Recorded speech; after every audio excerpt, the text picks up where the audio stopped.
देवताओं के बीच लड़ाई होना सामान्य है, भले ही वे हजारों वर्षों से एक साथ फंसे हों। यदि आप उन्हें एक तलवार से मार सकते हैं तो केवल यह कहा जा सकता है कि दोनों पक्षों के बीच ताकत का अंतर बहुत दूर है। यह सिर्फ एक अलग दुनिया है। उनकी तो बात ही छोड़ दें, यहाँ तक सबसे मजबूत तेंदुए के सिर वाला आदमी और उनमें से लबादा बूढ़ा आदमी भी इस समय दंग रह गए थे। बिना प्रतिक्रिया के वे बुरी तरह आहत हुए। वे हजारों क्यूई तलवारों से घिरे हुए प्रतीत हो रहे थे। वे उन्मादी विनाश में अत्यंत भयानक लग रहे थे। गर्जन। तेंदुए के सिर वाला आदमी अचानक जमीन से उठा और सोने और लोहे की तरह एक विशाल चांदी के सफेद तेंदुए में बदल गया, जो शक्ति की भावना से भरा था।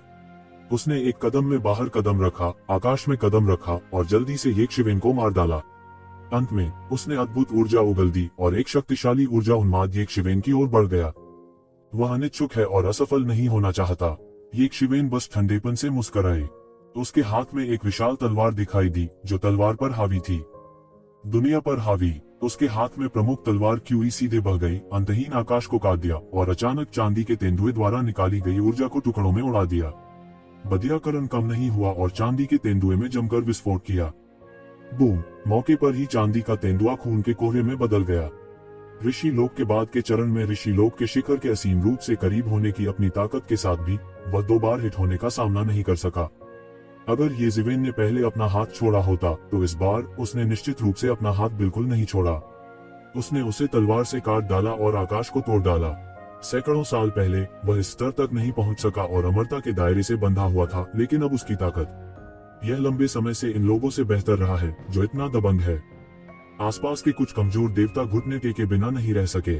इस प्रमुख तलवार विचार के तहत वे गहराई से घुटने टेक दिए। जैसे ही प्रमुख तलवार का विचार सामने आएगा, वे पूरी दुनिया को पूरी तरह से जीत लेंगे। उसने लबादे में बूढ़े आदमी को देखा और लबादे में बूढ़ा आदमी कांप उठा। अभी अभी येज़िवेन ने तलवार से चांदी के तेंदुए के भयंकर रूप को मार डाला, जो उसके दिमाग में गहराई से उकेरा गया था और फिर से तितर बितर नहीं किया जा सकता था। यह सबसे भयानक दानव राजा को नरक में देखने जैसा है। यह कैसे संभव है? यह कैसे संभव है कि कोई इतना मजबूत हो सकता है? वह मन ही मन चिल्ला रहा था। उसे विश्वास नहीं हो रहा था। ऋषि लोक की प्रारंभिक अवस्था में साधना के अनुसार अभी भी उसके 2 लोग थे। हालांकि जब वह वास्तव में लड़े तो उन्हें दूसरे पक्ष द्वारा मरे हुए कुत्ते की तरह साफ किया गया। इन दोनों तलवारों ने उसके हृदय की रक्षा को पूरी तरह से पराजित कर दिया था। नहीं, मुझे मत मारो। वह इतना भयभीत था कि उसका पूरा शरीर कांपने लगा। जब से वह भगवान बना, वह कभी भी मृत्यु के इतने करीब नहीं था। येज़िवेन ने तलवार स्वीकार कर ली। उसका मतलब सभी को मारना जारी रखना नहीं था। हालांकि वह निर्णायक था और उसे मारने में कोई आपत्ति नहीं थी, फिर भी वह लोगों को मारने के लिए पर्याप्त अत्याचारी नहीं होता।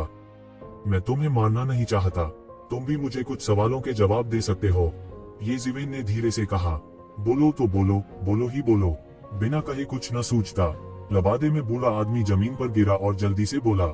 इससे येज़िवेन को आश्चर्य हुआ, लेकिन लबादा वाला बूढ़ा हैरान था। मैं आपसे पूछूंगा, आपको किसने बताया कि सबसे अच्छी कलाकृति यहाँ पैदा हुई थी? येज़िवेन ने पूछा। इस सवाल ने कई लोगों को एक दूसरे की ओर देखा और अचानक थोड़ा भ्रमित हुआ। उनमें से कई भीड़ के साथ आए थे क्योंकि हर कोई कह रहा था कि यहाँ उच्च गुणवत्ता वाली कलाकृतियां हैं। लेकिन जब आप इसके बारे में इतने ध्यान से सोचते हैं तो ऐसा लगता है कि वास्तव में कोई नहीं जानता कि खबर कहाँ से आई है। लेकिन इस समय उन्होंने सोचा, यहाँ और वहाँ कुछ बेहतरीन कलाकृतियां हैं। यह स्पष्ट है कि एक सर्वश्रेष्ठ हत्या भगवान यहाँ है। यह सोचकर ही उन्हें अपने दांतों की खुजली से नफरत हो जाती है। अगर किसी ने अफवाह नहीं फैलाई होती तो वे व्यक्तिगत शक कैसे कर सकते थे? सौभाग्य से उनके सामने हत्या करने वाला भगवान बहुत रक्त पिपासु नहीं है। नहीं तो क्या वे मर नहीं जाते? उनमें से कई बहुत खुश हैं, लेकिन वे सख्त याद भी कर रहे हैं, न केवल इसलिए कि वे जीना चाहते हैं, बल्कि इसलिए भी कि वे उस बुरे आदमी को ढूंढना चाहते हैं, वह आदमी जो खुद को खतरे में डालता है। यह भी जाने कि यह श्रेष्ठ हत्यारा कितना भयानक है। मुझे पता है, बुढ़िया ने कांपते हुए कहा। कहना, यक्षविन को हल्का सा एहसास था कि यह चीज उसके लिए लक्षित है, इसलिए वह यह भी देखना चाहता था कि कौन खुद को निशाना बना रहा है। लबादा बूढ़ा आदमी कांप गया और कहा, हमने इसे यिंगू जून डिंगटियन के अनुयायियों से सुना। जून डिंगटियन, येज़िवेन ने ठंडेपन से कहा। नाम सुनते ही उन्हें एक बार में कोई संदेह नहीं हुआ। यदि यह जून डिंगटियन होता तो सब कुछ समझ में आता। आप यहाँ अपने लिए क्यों आते हैं? इसके अलावा यह छिपी हुई घाटी का गुप्त स्थान है। इसे सम्राट चयन मार्ग में छिपी हुई घाटी का तलहटी आधार माना जा सकता है। यह बाहरी लोगों के लिए ज्ञात नहीं है और केवल छिपी हुई घाटी के लोग ही इसे जान सकते हैं। जून डिंगटियन भी यंगू में प्रशिक्षित एक उत्कृष्ट विशेषज्ञ हैं। कई लोगों की राय में केवल जून डिंगटियन ही है जिनकी तुलना यंगू में की जा सकती है। वह जून डिंगटियन की योजना का अनुमान भी लगा सकता है। मुझे डर है कि वह नहीं जानता कि वह कहां से जानना चाहता है, इसलिए वह किसी को अपनी परेशानी खोजने के लिए कहता है और खुद को साफ करना चाहता है। हालांकि उन्होंने कभी नहीं सोचा था कि येज़िवेन इस बिंदु को तोड़ने के बाद हड़प लेंगे। वह गुप्त रूप से तथाकथित विशेषज्ञ को प्रोत्साहित करता है, लेकिन वह येज़िवेन का विरोधी बिल्कुल भी नहीं था। 2-3 बार में उनका समाधान हो गया और वे स्पष्ट रूप से देर हो चुकी है। येज़िवेन आने से पहले उन्हें तोड़ चुकी है। हाँ, यह वे हैं। छोटे लोग झूठ बोलने की हिम्मत नहीं करते। बूढ़े आदमी ने दंडवत होकर दांत पीसते हुए कहा, लेकिन वह येज़िवेन से नहीं बल्कि जून डिंगटियन के अधीनस्थों से नफरत करता था जिन्होंने उसे खबर भेजी थी। यह वास्तव में उसके लिए दयनीय है। सौभाग्य से वह अभी भी एक दूसरे को भाई कहता था, लेकिन उसने खुद को बहुत चोट पहुंचाई। कौन इसे सहन नहीं कर सकता? ठीक समय पर हत्यारे को उनकी परेशानी का पता लगाने दें। मूल रूप से जून डिंगटियन के लिए उनका भविष्य का दिल इस विचार पर आधारित था कि यदि वे अपमान नहीं कर सकते तो वे अपमान नहीं करेंगे। इन लोगों का भविष्य असीमित है। भविष्य में वे कितनी दूर जा सकते हैं यह कोई नहीं जानता। यदि वे उनका अपमान करते हैं तो भविष्य में उन्हें मारने में कोई कठिनाई नहीं होगी। यहाँ तक अपने अनुयायियों के लिए भी वे खिलवाड़ करने की हिम्मत नहीं करते। लेकिन मुझे दूसरों के साथ इतना ईमानदार होने की उम्मीद नहीं थी। समझ गया, चूंकि इस मामले का आपसे कोई लेना देना नहीं है, इसलिए मैं आज आपको दरकिनार कर दूंगा। येज़िवेन ने ज्यादा कुछ कहने की जहमत नहीं उठाई। वह एक तीर के साथ बाहर निकल गया और आकाश से बाहर निकल गया। तलवार क्यूरी एक पल में आसमान में गायब हो गई। अंततः सभी ने राहत की सांस ली। येज़िवेन ने उन पर जो दबाव डाला वह इतना अधिक था कि उन सभी की सांस फूलने लगी। यहाँ तक अगर उन्होंने कोई गति नहीं छोड़ी तो बस पिछली तलवार की शैली उन्हें थोड़ा प्रतिरोध न करने का साहस करने के लिए पर्याप्त थी।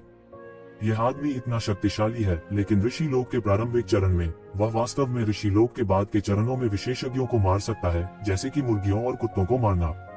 वह अज्ञात नहीं हो सकता। वह एक दुष्ट होना चाहिए, चरित्र हम नहीं जानते। इस समय कोई मदद नहीं कर सकता था, लेकिन कह सकता था। उसकी ठंडी पीठ को छुआ और कहा। इसने तुरंत सभी की प्रतिध्वनि जगा दी। ऐसे लोग निकम्मे कैसे हो सकते हैं? यदि वे सभी एक साधारण संत लोक में हैं, तो उन्हें एक सिर से भी मारा जा सकता है। हालांकि अधिकांश लोग तेंदुए के सिर वाले आदमी के समान शक्तिशाली नहीं हैं, वे वास्तव में बहुत मजबूत हैं और ऋषि क्षेत्र में कई विशेषज्ञ हैं। मुझे याद है।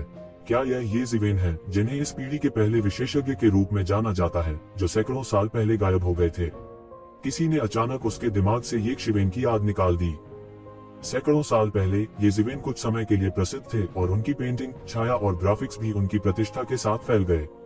इसलिए बहुत से लोगों ने उसके बारे में सुना है और दूसरों को जानते हैं। बेशक वह इतना प्रसिद्ध नहीं है कि हर कोई उसे जानता हो। यह वह है। कोई आश्चर्य नहीं कि वह इतना मजबूत है। वह वास्तव में मजबूत है। सैकड़ों साल पहले उसने ऋषि साम्राज्य के शिखर पर कई गुरुओं को मार डाला। अब अकेले रहने दो। यह अच्छा है कि हम उससे एक जीवन ले सकते हैं। बहुत से लोग आनंदित हुए बिना नहीं रह सकते। वे सभी येज़िवेन की उपलब्धियों के बारे में सोचते हैं। वास्तव में येज़िवेन के ऋषि जगत के शीर्ष विशेषज्ञों की तुलना में वे कुछ भी नहीं हैं। जब मैं इसके बारे में सोचता हूँ तो मुझे तुरंत बहुत अच्छा लगता है। ऐसा नहीं है कि वे बहुत कमजोर हैं, बल्कि यह है कि उनके विरोधी बहुत मजबूत हैं। यहाँ तक ऋषि क्षेत्र के शीर्ष विशेषज्ञ भी उसके हाथों में लगाए गए हैं। उनकी तो बात ही छोड़ दें। इस समय उन्हें यह भी लगता है कि येज़िवेन के हाथों हारना एक शानदार बात हो गई है। इस समय येज़िवेन के बारे में कई अफवाहें भी दिमाग में आईं। किसने कहा कि येज़िवेन ने मना कर दिया है? नहीं, इसे नहीं कहा जाता है। जो भविष्य में मुझसे ऐसे शब्द कहेगा और मैं उसे मौत के घाट उतार दूंगा। किसी ने गुस्से में कहा। येज़िवेन के बारे में अफवाहों के बारे में सोचते हुए उनमें से कई है कि वह ऐसा नहीं कर सकता। अब सोचिए कि यह क्या बेतुकी बात है। जो कोई भी यह कहने की हिम्मत करता है कि येज़िवेन इसे फिर से नहीं कर सकता है, उसे येज़िवेन की तलवार लेने दें और इसे स्वयं आजमाएं। इस समय ये लोग अनजाने में दुश्मन से येक्वन के वफादार प्रशंसक बन गए हैं। ऐसा लगता है कि इससे उन्हें बेहतर नुकसान हो सकता है। कम से कम वे एक कमजोर लावा से नहीं बल्कि एक मजबूत व्यक्ति से हारे। लेकिन क्या जून डिंगटियन भी हिडन वैली के शिष्य नहीं है? क्यों? किसी को अचानक इस समस्या का एहसास हुआ और ऐसा लगा कि उसने कुछ असाधारण स्पर्श किया है। क्या वे सहमत नहीं है? करने के लिए जारी। जब मुसीबत में आने वाले लोग येज़िवेन के डरावने होने के बारे में गहराई से आश्वस्त थे, तो येज़िवेन पहले ही यहाँ से निकल चुके थे। हालांकि यह यहाँ पाया गया था, लेकिन यह डर नहीं था कि येन घाटी द्वारा छोड़ी गई सरनी दूसरों द्वारा तोड़ी जाएगी। इसके अलावा उसके जाने के बाद यिंग घाटी की चौकी अंधेरे से प्रकाश की ओर लौट आएगी। कोष्टक कोष्टक डॉट। हालांकि वह एक धैर्यवान व्यक्ति नहीं है। इस बार यह उसे याद दिलाता है कि जून बिंगटियन को रखना एक आपदा है। अंधेरे में जहरीले सांप की तरह वह उसे कभी भी डस सकता है। हालांकि जून बिंगटियन को हिडन वैली का शिष्य भी कहा जाता है और उसका नाम छोटा नहीं है। हिडन वैली में पुरानी प्राचीन वस्तुएं खुद को उस पर हमला करने की अनुमति नहीं देंगी और इसके विपरीत इसलिए जून बिंगटियन इस बार केवल कुछ छोटी चालें खेल सकते हैं और व्यक्तिगत रूप से आने की हिम्मत नहीं कर सकते। अन्यथा उन शक्तिशाली राजाओं की तो बात ही छोड़िए, यहाँ तक अग्नि के देवता भी अब उनसे निपटने में सक्षम नहीं है। जून बिंगटियन से छुटकारा पाने के लिए हमें एक व्यापक योजना के बारे में सोचना चाहिए। हालांकि अब हम उसे सीधे नहीं मार सकते, हम उसके साथ समस्याएं पा सकते हैं। गांग्याओ शहर एक दिन में एक बहुत बड़ा शहर है। कई ताकतों और नस्लों के यहाँ तलहटी है। स्वाभाविक रूप से छिपी हुई घाटी प्रेतवाधित है। जून बिंगटियन यंगू के आंतरिक सूचना नेटवर्क के माध्यम से अपने एकांत को जान सकते हैं। बदले में वह पता लगा सकता है कि जून बिंगटियन कहाँ है। हालांकि यह अनुमान लगाया गया है कि खुफिया साझाकरण के पूर्ववर्तियों को छोड़कर वे 2 दिनों में इस पहलू में खुफिया जानकारी का उपयोग करने की कभी उम्मीद नहीं करेंगे। विशेष रूप से हर बार जब सम्राट चयन मार्ग खोला जाता है तो गुआंग्यो शहर बहुत कम समय में अपनी महिमा को पुनः प्राप्त करेगा और एक दिन में एक महत्वपूर्ण पारगमन स्टेशन बन जाएगा। इसके अलावा यहाँ कई स्वदेशी जीव रहते हैं जो इसे और अधिक लोकप्रिय और जीवंत बनाता है। ये जीवेन जल्दी से गुआंग्यो शहर पहुंचे। गुआंग्यो शहर की दीवार हजारों फीट ऊंची है और उस पर अनगिनत सरणियां चित्रित हैं। हालांकि इतने वर्षों के बाद इसने कई वर्षों के उतार चढ़ाव को भी छोड़ दिया है और कुछ अपक्षय के निशान और दरारों से बचा नहीं जा सकता है। ये जीवेन सड़क के किनारे चल दिए। चारों ओर हर तरह की हॉकिंग और चर्चा थी। यह कहा जाता है कि एक और पृथ्वी ड्रैगन हाल ही में गुप्त स्थान पर पाया गया था और बाद में एक दुष्ट आत्मा द्वारा ले जाया गया था। यह अफसोस की बात है। ऐसा कहा जाता है कि दुष्ट आत्मा ने भी 3 दिनों और 3 रातों तक लड़ाई लड़ी और अंत में पृथ्वी ड्रैगन पर कब्जा कर लिया। सम्राट चयन मार्ग में बहुत सारे गुप्त स्थान हैं। मैंने सुना है कि युवांगो टूटे हुए हैं। हर कोई पागल है। क्या वह टूटा हुआ युवान फल है जो देवताओं के युवान देवताओं को तब तक तोड़ सकता है जब तक आप थोड़ा निगल लेते हैं? हाँ, यह वही बात है। भले ही ऋषि लोक के भगवान गलती से थोड़ा सा निगल लें, युवान भगवान गिर जाएगा और मर जाएगा। यह वास्तव में शक्तिशाली है, लेकिन दुर्भाग्य से वह आखिर में भाग गया। ऐसा लगता है कि उसने अपनी बुद्धि बढ़ा ली है। शहर में तरह तरह की खबरें आ रही हैं। मुझे नहीं पता कि यह सच है या झूठ, लेकिन एक पल में बड़ी मात्रा में जानकारी आ गई। इस पीढ़ी की प्रतिभा अंततः विकसित होना शुरू हो गई है। हालांकि यह उन राक्षसों के साथ तुलना करने के लिए पर्याप्त नहीं है। यह केवल समय की बात है। हाँ, हर पीढ़ी कुछ अद्भुत चरित्रों का निर्माण करेगी। जब तक वे गिरते नहीं हैं, वे अक्सर उनमें कुछ नए राक्षस जोड़ सकते हैं। इस पीढ़ी में मुझे डर है कि जी जुआनहुआन कभी किसी दुश्मन से नहीं मिलेंगे। उनकी आंखें लंबे समय से उनके साथियों के बीच नहीं हैं। ऐसा कहा जाता है कि उसके लिए सम्राट लू को चुनने का एकमात्र लक्ष्य उसी परिवार का उसका भाई है, जी रेनवांग। जब तक बुराई करने वाला कोई कदम नहीं उठाता, मुझे डर है कि कोई भी उसका विरोधी नहीं होगा। वह न केवल बेहद प्रतिभाशाली हैं, बल्कि सम्राट जी के परिवार की प्रमुख लॉबी में पैदा भी हुए हैं। क्या आप जानते हैं कि उन्हें जी जुआनहुआन क्यों कहा जाता है? ऐसा कहा जाता है कि जब वह अभी पैदा हुआ था तो जुबान और हुआन की हवा आकाश से आई थी और ऐसा लगता था कि उसका मांस जुबान और हुआन की हवा से बपतिस्मा ले चुका है और एक वास्तविक हुआन और हुआन पवित्र शरीर में बदल गया है। यह प्रणाली प्राचीन से आधुनिक काल तक, यह कहा जाता है कि केवल उस वर्ष के जुआनयुआन पवित्र सम्राट बनने की योग्यता के साथ पैदा हुए थे। उद्धरण चिन्ह। गुणी होना या न होना बुरी बात है। बहुत से लोग गुणी होने की योग्यता होने का दावा करते हैं, लेकिन वास्तव में कुछ ही ऐसा कर पाते हैं। हालांकि उनकी उपलब्धियां वास्तव में शानदार हैं, जो कि पिछले सम्राट चुनाव में जी रेनवांग के अस्तित्व के बराबर है। सम्राट की निरोध है। मेरा मानना कि कोई भी उस पर हमला करने की हिम्मत नहीं करता। समय से पहले मरना लगभग असंभव है और भविष्य में उनकी उपलब्धियों की कोई सीमा नहीं है। वह बहुत मजबूत है। न केवल जी रेनवांग को चुनौती देने की हिम्मत है, बल्कि वह अपने साथियों की प्रतियोगिता में कभी नहीं हारा है और वह कई बार जीता है। और रोजफिंच परिवार के जुयानर, उसका भाई पहले से ही राक्षसों की पीढ़ी है। अप्रत्याशित रूप से परिवार में ऐसी प्रतिभा का जन्म हुआ। वास्तव में वह किंवदंती में 4 हाथियों में से एक होने के योग्य है। सभी ने आहें भरी और आह भरी, क्योंकि हर शक्तिशाली जाति और हर पीढ़ी उस तरह की बुराई नहीं बन सकती।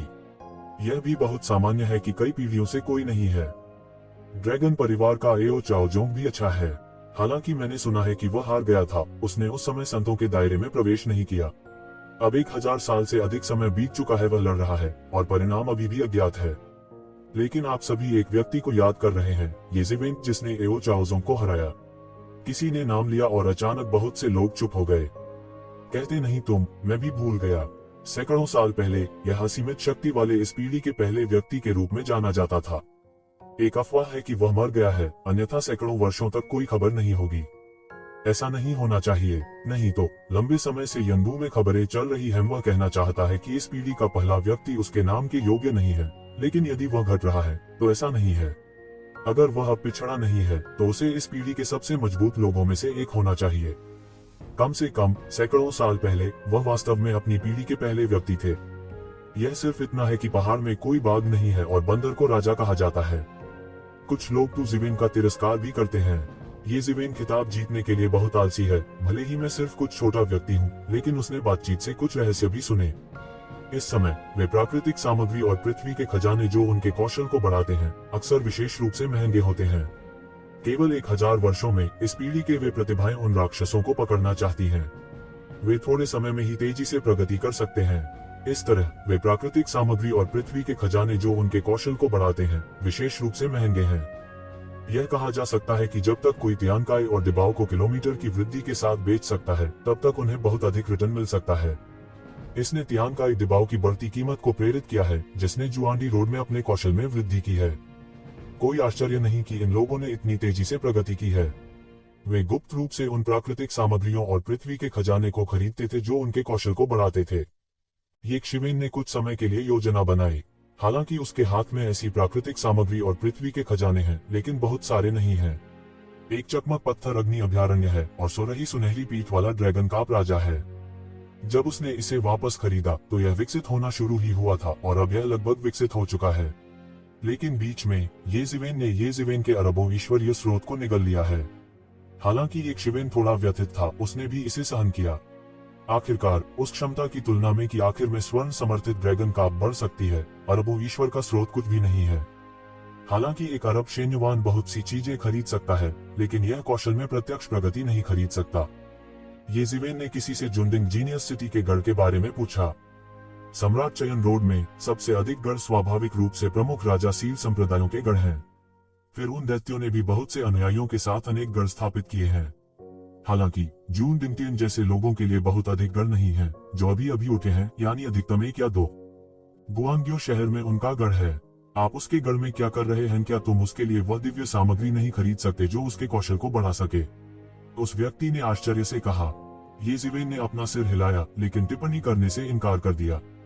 लेकिन महान स्वर्ग के कई अनुयायी हाल ही में विकास के लिए सामग्री एकत्र कर रहे हैं। वे सिर्फ 100,000 वर्ष पुराना प्रकाश स्रोत प्राप्त कर चुके हैं। जीप पर क्लिक करें, जो कि अनंत प्रकाश का सार है। 10,000 वर्ष, लेकिन वास्तव में आकार देने वाले वर्ष 1 लाख वर्ष से अधिक हो सकते हैं। सार है। आदमी ने आश्चर्य से कहा। ये जिवेन की आंखों में सार के कुछ अंश चमक उठे। प्रकाश सार स्रोत, जो एक अच्छी बात है।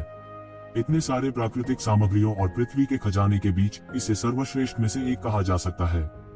कई हजारों दुनियाओं में बहुत से लोग अभ्यास करते समय सूर्य और चंद्रमा के सार को अवशोषित करने के आदी होंगे, क्योंकि सूरज की रोशनी और चांदनी में एक विशेष सार होता है जो पूरे वर्ष सूर्य और चंद्रमा के सार को अवशोषित करता है, और क्षमता निश्चित रूप से छलांग और सीमा से आगे बढ़ेगी।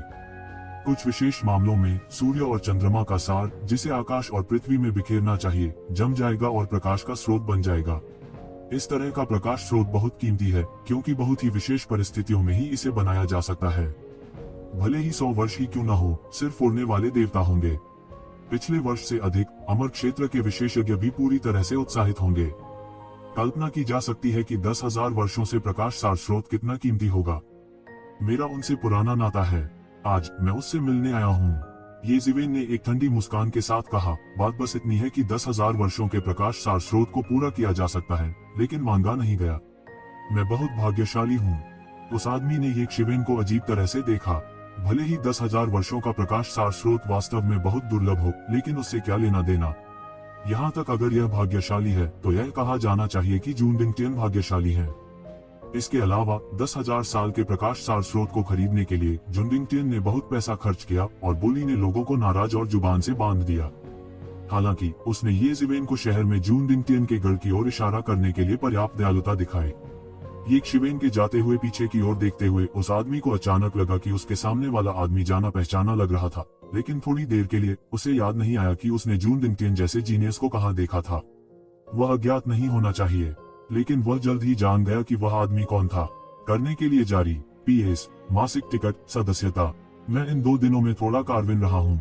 मैं सन की हूँ। ये जीवेन सीधे जुंडिंगटियन गढ़ में गए। यह एक विशाल महल था, लेकिन वास्तव में यह इससे कहीं अधिक था।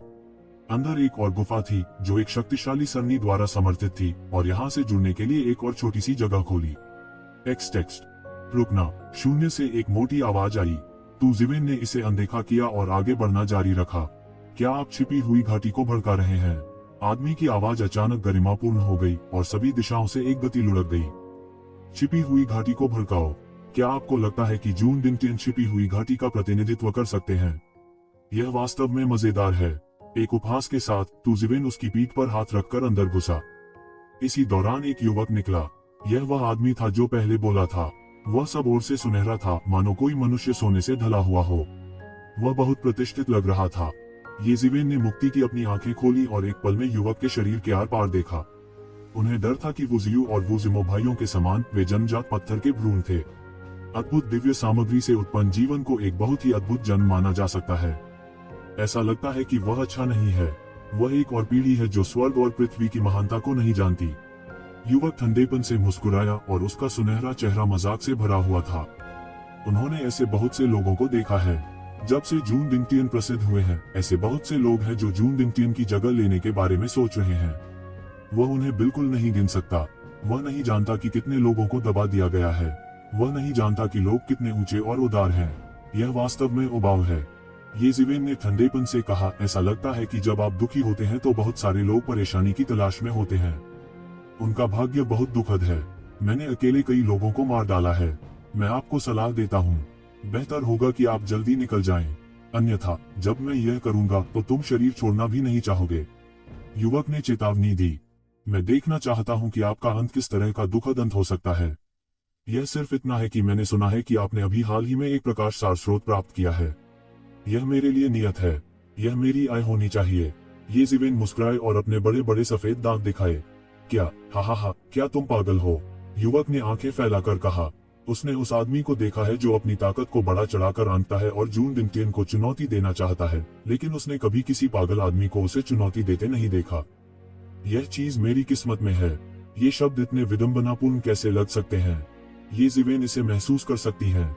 मेरे चारों ओर वे विचार। यह सब हॉल से है। यह बहुत बुरा है। यह पहले से ही देखा गया है कि वह परेशानी की तलाश में है। हाँ, वह परेशानी की तलाश में है। यह आपके ऊपर नहीं है।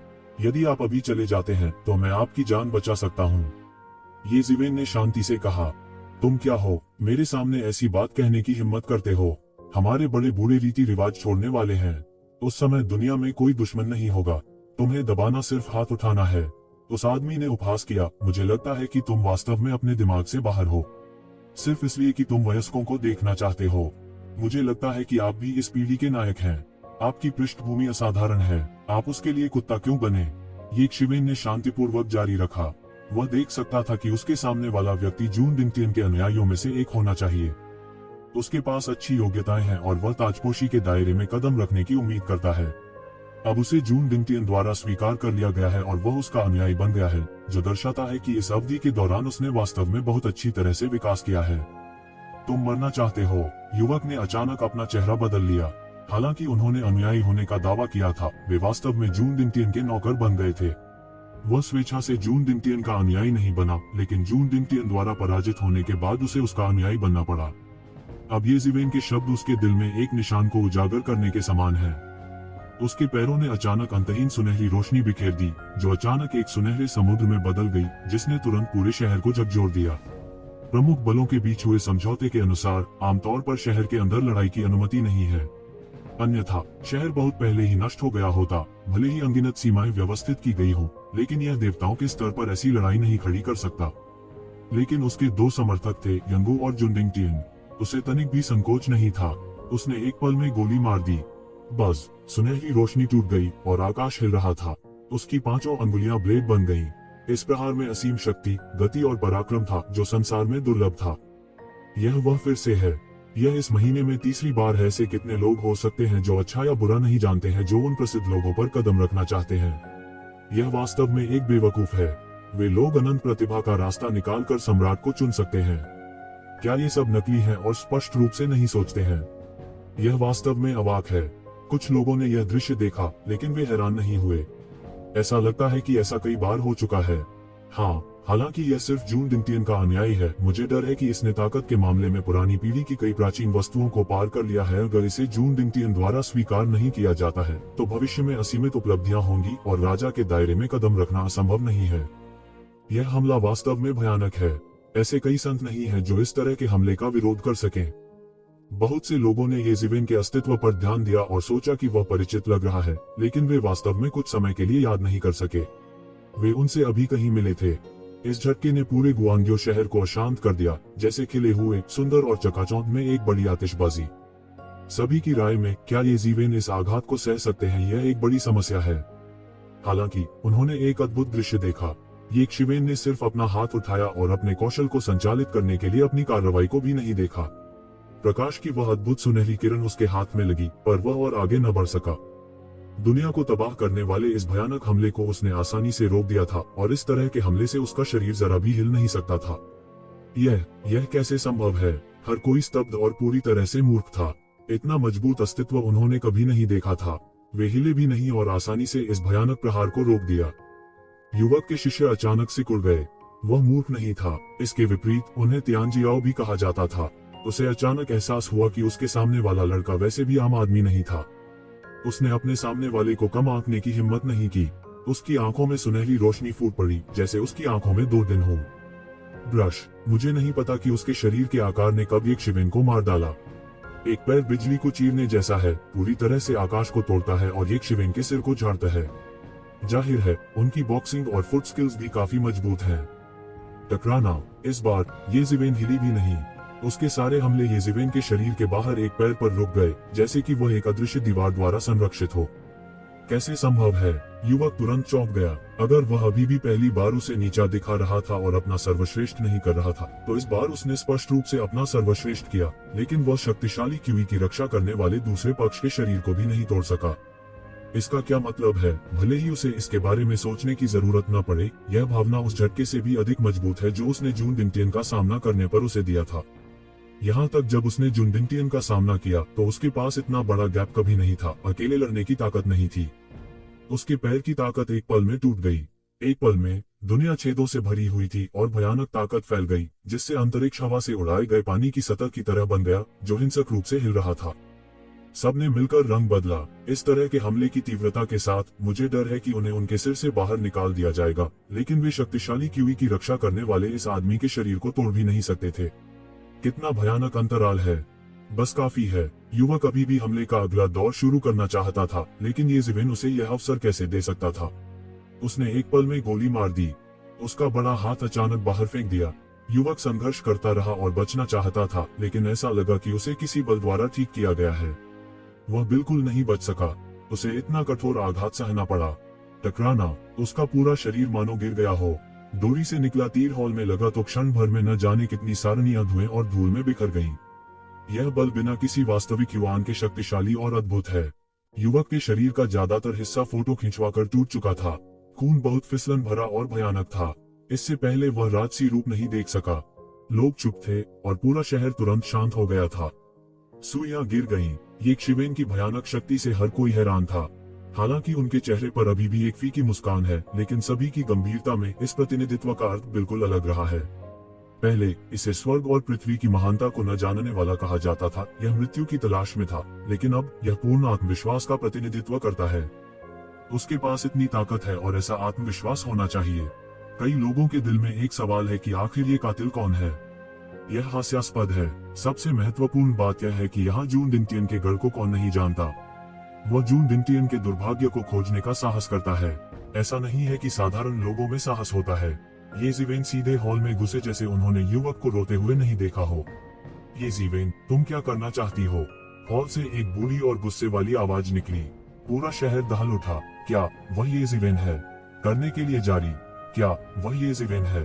हर कोई बिजली की तरह है। कोष्टक कोष्टक विस्मयादिबोधक चिन्ह डॉट विस्मयादिबोधक चिन्ह। यह वास्तव में बहुत प्रसिद्ध नाम है। हालांकि वह सैकड़ों वर्षों से प्रकट नहीं हुआ है, वास्तव में वह हमेशा सभी के द्वारा चर्चा में रहा है और वास्तव में कभी भी सभी की दृष्टि से दूर नहीं रहा है।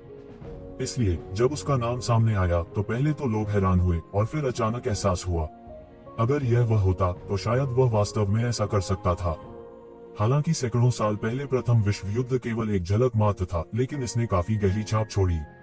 हालांकि कुछ अफवाहें कहती हैं कि येज़िवेन इन सैकड़ों वर्षों में बुरी तरह से प्रभावित हुए हैं और इससे उबरना मुश्किल है। अब तथ्य शब्दों से अधिक जोर से बोलते हैं। येज़िवेन ने अभी अभी अपने दमदार प्रदर्शन से अपने बारे में सभी संदेहों को दूर कर दिया। सैकड़ों वर्षों से तथाकथित अफवाहें कितनी हास्यास्पद हैं। इस तरह के प्रदर्शन को समकालीन समय का पहला व्यक्ति कहना असंभव नहीं है। मेरी क्या करने की इच्छा है? येज़िवेन ने उपहास किया और अंदर चलना जारी रखा। मैंने सुना है कि यहाँ एक प्रकाशसार स्रोत है। यह मेरे लिए नियत है। मैं इसे लेने के लिए यहाँ हूँ। भीड़ कुछ देर के लिए अवाक रह गई। यह चीज मेरी किस्मत में थी और मैं इसे लेने आया था। कितना अजीब लगता है। हालांकि इस समय येज़िवेन के प्रदर्शन ने भी एक अफवाह की पुष्टि की, यानी यंगू पीढ़ी की दो सबसे उत्कृष्ट प्रतिभाओं के बीच संबंध बहुत खराब है, यहाँ तक दुश्मनी भी। ऐसी अफवाहें हमेशा से रही हैं, लेकिन वे ज्यादा परवाह नहीं करते क्योंकि यह अपने आप में बेतुका है। तियानजियाओ की ये हस्तियां एक दूसरे को पसंद नहीं करती हैं। यह सिर्फ येज़िवेन और जून डिंगटियन की बात नहीं है। यह अपने आप में एक असामान्य बात है। यह आश्चर्यजनक नहीं है, लेकिन अब ऐसा लगता है कि दोनों इतने सरल नहीं है जितना कि कलह। मुझे डर है कि वे शत्रुतापूर्ण हो गए हैं, जो कुछ असामान्य है। सामान्यतया भले ही वे एक दूसरे को पसंद न करते हों, वे सार्वजनिक दृश्य में शायद ही कभी अपना चेहरा फाड़ते हैं। इस प्रकार वे पूरे संप्रदाय के लिए अच्छे नहीं हैं। और अगर वे प्राचीन राजा अपने चेहरे पर अच्छे नहीं लगते हैं, तो स्वाभाविक रूप से उन लोगों के पास इन प्रतिभाओं से निपटने का एक तरीका होता है। और येज़िवेन यहाँ आया था जाहिर तौर पर जून डिंगटियन के लिए। उसके लिए कौन सा प्रकाशसार स्रोत नियत है? मुझे डर है कि यह बकवास है। येज़िवेन, क्या तुम पागल हो? बूढ़े आदमी की आवाज निकली, बेहद गुस्से में। क्या मैं पागल हूँ? बस जून की गणना। यह मजेदार है। आखिरकार येज़िवेन के चेहरे पर गुस्से की एक लकीर दिखाई दी। उपहास करने में मदद नहीं कर सकता। आज बकवास मत करो, या मैं तुम्हारे गल को फाड़ दूंगा, या मैं प्रकाशसार स्रोत को आज्ञाकारी रूप से सौंप दूंगा। तो येज़िवेन ने एक अल्टीमेटम दिया और कार्य करने के लिए बहुत आलसी थे। आज वह मुसीबत ढूंढने आया, मैदान तोड़कर मुंह पर मारा। क्या आप लड़ाई करने जा रहे हैं? यहाँ तक आपके शिक्षक भी आपको कभी जाने नहीं देंगे। बूढ़ा अभी भी गुस्से से दहाड़ रहा था, जो पूरी तरह से अस्वीकार्य लग रहा था। येज़िवेन की आंखें ठंडी थीं। कोई जवाब नहीं। जून डिंगटियन कहाँ है? तुम बाहर क्यों नहीं आते? क्या वह यहाँ नहीं है? किसी ने पूछा। मूल रूप से वे हिडन वैली के दो नायकों के बीच भीषण टक्कर देखने के लिए उत्सुक थे। अब तक किसने सोचा था? येज़िवेन ने उसके चेहरे पर थप्पड़ मारा, लेकिन वह नहीं आया। मुझे डर है कि मुझे इस गढ़ में नहीं होना चाहिए। दुर्भाग्य से मुझे लगा कि मैं उन दोनों के बीच चौंकाने वाली टक्कर देख सकता हूँ। मुझे डर है कि मैं जून डिंगटियन जैसे किसी व्यक्ति के बिना येज़िवेन की उपस्थिति की कोशिश नहीं कर सकता। चलो साथ चलते हैं। हम उसे इतना घमंडी नहीं रहने दे सकते। इस समय हॉल में एक विशेषज्ञ दहाड़ता है। हालांकि जून डिंगटियन वहां नहीं थे, लेकिन उन्होंने कई विशेषज्ञों को गढ़ में छोड़ दिया।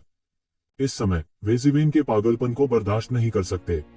यह उनके चेहरों पर एक पागल धुएं की तरह है। बूम! इसमें से कई दाओगुआंग रेजिमेंट निकले और एक दर्जन से अधिक शक्तिशाली विशेषज्ञ इसमें से कूद गए। हालांकि केवल एक ही ऋषि क्षेत्र है, इस तरह के एक लाइनअप को मजबूत कहा जा सकता है। यहाँ तक अगर यह ऋषि क्षेत्र में एक विशेषज्ञ है, तो मुझे डर है कि मुझे थोड़ी देर के लिए किनारे से बचना होगा। दुर्भाग्य से वे जो मिले वह एक सामान्य व्यक्ति नहीं था, लेकिन उन्होंने देखा कि येज़िवेन के कानून आपस में जुड़े हुए थे और बाहर आ रहे थे, और एक शक्तिशाली बल लुढ़का हुआ था। इससे पहले कि वे करीब आते, इस भयानक ताकत से इन लोगों को जिंदा उड़ा दिया गया। वे पीछे की ओर उड़े और खून खांसकर महल में गिर पड़े। जाहिर है इस गढ़ में छोड़े गए मास्टर जून डिंगटियन येज़िवेन के प्रतिद्वंद्वी बिल्कुल भी नहीं है। वह उसे रोक भी नहीं सकता। इस समय बूढ़ा व्यक्ति जो मूल रूप से मुख्य हॉल में छिपा हुआ था, अंत में दिखाई देने में मदद नहीं कर सका। वह जून डिंगटियन के अधीन नहीं था, लेकिन यंगू में एक पुराना प्राचीन था। अब वह यहाँ बैठा है। उसका चेहरा तमतमा रहा था। उसने येज़िवेन को गुस्से से देखा, जैसे वह उसे जिंदा जला देना चाहता हो। येज़िवेन, उसने दांत पीसते हुए कहा। येज़िवेन ने ठंडेपन से कहा, यद्यपि आप मेरी छिपी हुई घाटी के बड़े हैं, यह मेरे और जून डिंगटियन के बीच का मामला है। बेहतर होगा कि आप हस्तक्षेप न करें और खुद को अपमानित न करें। तुम किस बारे में बात कर रहे हो? बूढ़ा एक पल में आग बबूला हो गया। उसकी त्वचा पर शल्कों की परतें थीं। यह बहुत क्रूर लग रहा था। वो यक्षविन की बातों से पूरी तरह से नाराज हो गया था। क्या है वह? अपना अपमान मत करो, मुझे लगता है कि तुम सच में पागल हो। उसने सीधे इसे एक हथेली से ढक लिया और अनगिनत नियम उसकी हथेली पर आपस में घुटे हुए थे, जिससे एक भयानक लहर उठी और फिर उसे यक्षविन पर पटक दिया। चेहरा दो, चेहरा नहीं चाहिए। ये जीवेन ने सिर्फ एक कोल्ड ड्रिंक दी और फिर मुक्का मार दिया। एक पल में भयानक मुट्ठी बल अंतहीन कानूनों में परिवर्तित हो गया। मुक्के के बल से पूरा अंतरिक्ष नियंत्रित होता दिख रहा था और फिर उसका जमकर स्वागत किया। टकराना, दोनों पक्षों में जोरदार टक्कर हो गई। टक्कर के साथ असीम ज्वार सभी दिशाओं में लुढ़क गया और अतीत में बेहद तेज दिखाई दिया। उफ! बूढ़े आदमी ने खून उगल दिया और उसका शरीर 5 या 6 कदम पीछे हट गया। फिर वह मुश्किल से रुका और शेंग ने जमीन पर कदम रखा और 5 या 6 बड़े पैरों के निशान बना लिए। यह बहुत क्रूर दिखता है। असंभव। उनकी आंखों में एक अविश्वसनीय रूप था जो उन्हें पहले मिली खबरों से काफी अलग था। उसके सामने येज़िवेन ने न केवल ऋषि के दायरे में कदम रखा, बल्कि उसके पास गहरे और भयानक कौशल भी थे, जो उन कौशलों की तरह नहीं थे जो एक व्यक्ति के पास ऋषि के दायरे में कदम रखने के लिए होने चाहिए। ऐसा कहा जाता है कि सैकड़ों साल पहले उन्होंने केवल रहस्यमय जादू उपकरणों पर भरोसा करके देवताओं को ऋषि क्षेत्र के शिखर पर मार डाला था। अब लगता है कि अफवाहें सही भी हो तो छूट ही जाती है। इस समय उसे याद आया कि सभी अफवाहों ने यक्षविन की युद्ध शक्ति को पूरी तरह से कमजोर कर दिया था। अफवाहों में येज़िवेन की युद्ध शक्ति एक तुच्छ मामला प्रतीत होता है। जो वास्तव में सुर्खियों में आया था वह येज़िवेन का अद्वितीय हत्या का हथियार था।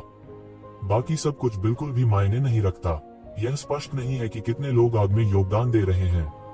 यहाँ तक जून डिंगटियन के लोग भी येज़िवेन की प्रतिष्ठा को दबाने के लिए गुप्त रूप से आग में योगदान दे रहे हैं।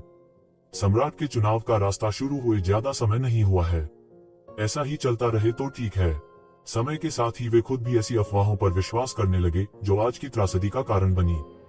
अगर येज़िवेन से निपटना इतना आसान है तो क्या जून डिंगटियन को एक के बाद एक नुकसान उठाना पड़ सकता है? याद आने में अभी थोड़ी देर है। चेहरा दो, चेहरा नहीं चाहिए। येज़िवेन उसकी नजरों में कुछ उदासीन थी। वह एक पल में बूढ़े आदमी के पास गया। तुम क्या हो और मुझे सबक सिखाने की हिम्मत करो। बूढ़े व्यक्ति को येज़िवेन ने सीधे मौके पर ही थप्पड़ मार दिया था और उसका परमेश्वर का राज्य स्वतः ही रक्षा के लिए प्रकट हो गया था, लेकिन लोगों के सामने इस बड़े हाथ से उसे इंच दर इंच कुचल दिया गया था। ऐसा दृश्य वास्तव में सबसे भयानक होता है। फिर बूढ़ा उल्टा उड़ गया और दीवार से जा टकराया। वहाँ सन्नाटा था और हर कोई दक्षिण कोरिया में था। येज़िवेन के पास थोड़ी सी भी सहानुभूति नहीं थी, लेकिन ठंडेपन से कहा, यह सबसे अच्छा है कि मुझे यह न बताएं कि जो लोग मुझे परेशान करते हैं वे आपके साथ क्या करते हैं, अन्यथा मुझे क्रूर होने का दोष न दें। दुनिया में उनकी स्थिति के अनुसार अगर उन्होंने ऋषि लोक में पदोन्नति को पहले ही समाप्त नहीं किया होता और उन लोगों द्वारा वास्तव में परेशान किया जाता तो परिणाम अकल्पनीय होते। परमेश्वर के राज्य की एकता की विफलता एक छोटी सी बात है और इसके वश में होना संभव है। इसलिए अग्नि के देवता ने बाकी सभी को दूर कर दिया। येज़िवेन केवल इतना जानती थी कि इसकी योजना जून डिंगटियन ने बनाई होगी, लेकिन वह नहीं जानता था कि इसे किसने संभाला था। लेकिन इससे कोई फर्क नहीं पड़ा। यह सिर्फ कुछ छोटे मिनियन थे। वह केवल कुछ पुरानी प्राचीन वस्तुओं को चेतावनी दे रहा है जो यंगू में जून डिंगटियन के हाथों गिर गई हैं। वह अच्छे स्वभाव का व्यक्ति नहीं है। खुद को कम मत आंको। उसके दिल में हत्या का इरादा अधिक प्रबल है। भविष्य में यंगू में दो गुटों के बीच टकराव अंतहीन रूप से जारी रहेगा जब तक कि दोनों पक्षों में से एक की मृत्यु नहीं हो जाती। इस समय हर कोई जानता था कि यक्षविन गुस्से में परेशानी में क्यों पड़ गई। उसे डर था कि उसे पहले जून डिंगटियन ने साथ रखा था। इस समय वह स्थल खोजने आया था। यक्षविन सीधे उसमें चली गईं। इस समय लोगों को हॉल की सीमा से अलग कर दिया गया था। वे अंदर की स्थिति नहीं देख सके। उन्होंने केवल यह देखा कि उनका चित्र हॉल की छाया में गायब हो गया। एक चमक में, वास्तव में यह इतना मजबूत है। यह पहला समकालीन नेता है जिसे सैकड़ों वर्षों के लिए बुलाया गया है। कम से कम उसकी ताकत हमारी कल्पना से कहीं अधिक है। हाँ, अब एक अच्छा खेल है। हिडन वैली के दो हीरो आपस में भिड़ गए हैं। मुझे नहीं पता कि हिडन वैली का उच्च स्तर कैसे शोर मचाएगा। केवल अफसोस की बात है कि मैंने जून डिंगटियन को दिखाई नहीं दिया, अन्यथा आज की टक्कर और अधिक तीव्र होगी। लेकिन यह कोने के आसपास है। यह इतना मजबूत कैसे हो सकता है? मैंने अभी कार्रवाई भी नहीं देखी थी। उसने युद्ध समाप्त कर दिया था। मुझे डर है कि बूढ़े व्यक्ति के पास भी ऋषि लोक के बाद के चरण की ताकत और स्तर था, लेकिन वह था उसके सामने मरे हुए कुत्ते की तरह पीटा गया। यह बहुत दूर भी है। क्या यह सामान्य लोगों और उन राक्षसों के बीच का अंतर है? जारी रहने के लिए येज़िवेन सीधे हॉल में गए। हॉल में जमीन पर गिरे सभी विशेषज्ञ रो रहे थे। हालांकि एक शिवेन ने नहीं मारा, लेकिन यह उन्हें चोट पहुंचाने के लिए काफी था। इस समय उन्होंने ये जिवेन को नफरत भरी निगाहों से देखा और रोते रहे। ये सिवेन, अहंकारी मत बनो। जब वयस्क रीति रिवाजों को छोड़ देंगे तो यह तुम्हारा अंत होगा। कोई चिल्लाता रहा। ये शिवेन ने उनकी ओर देखा भी नहीं।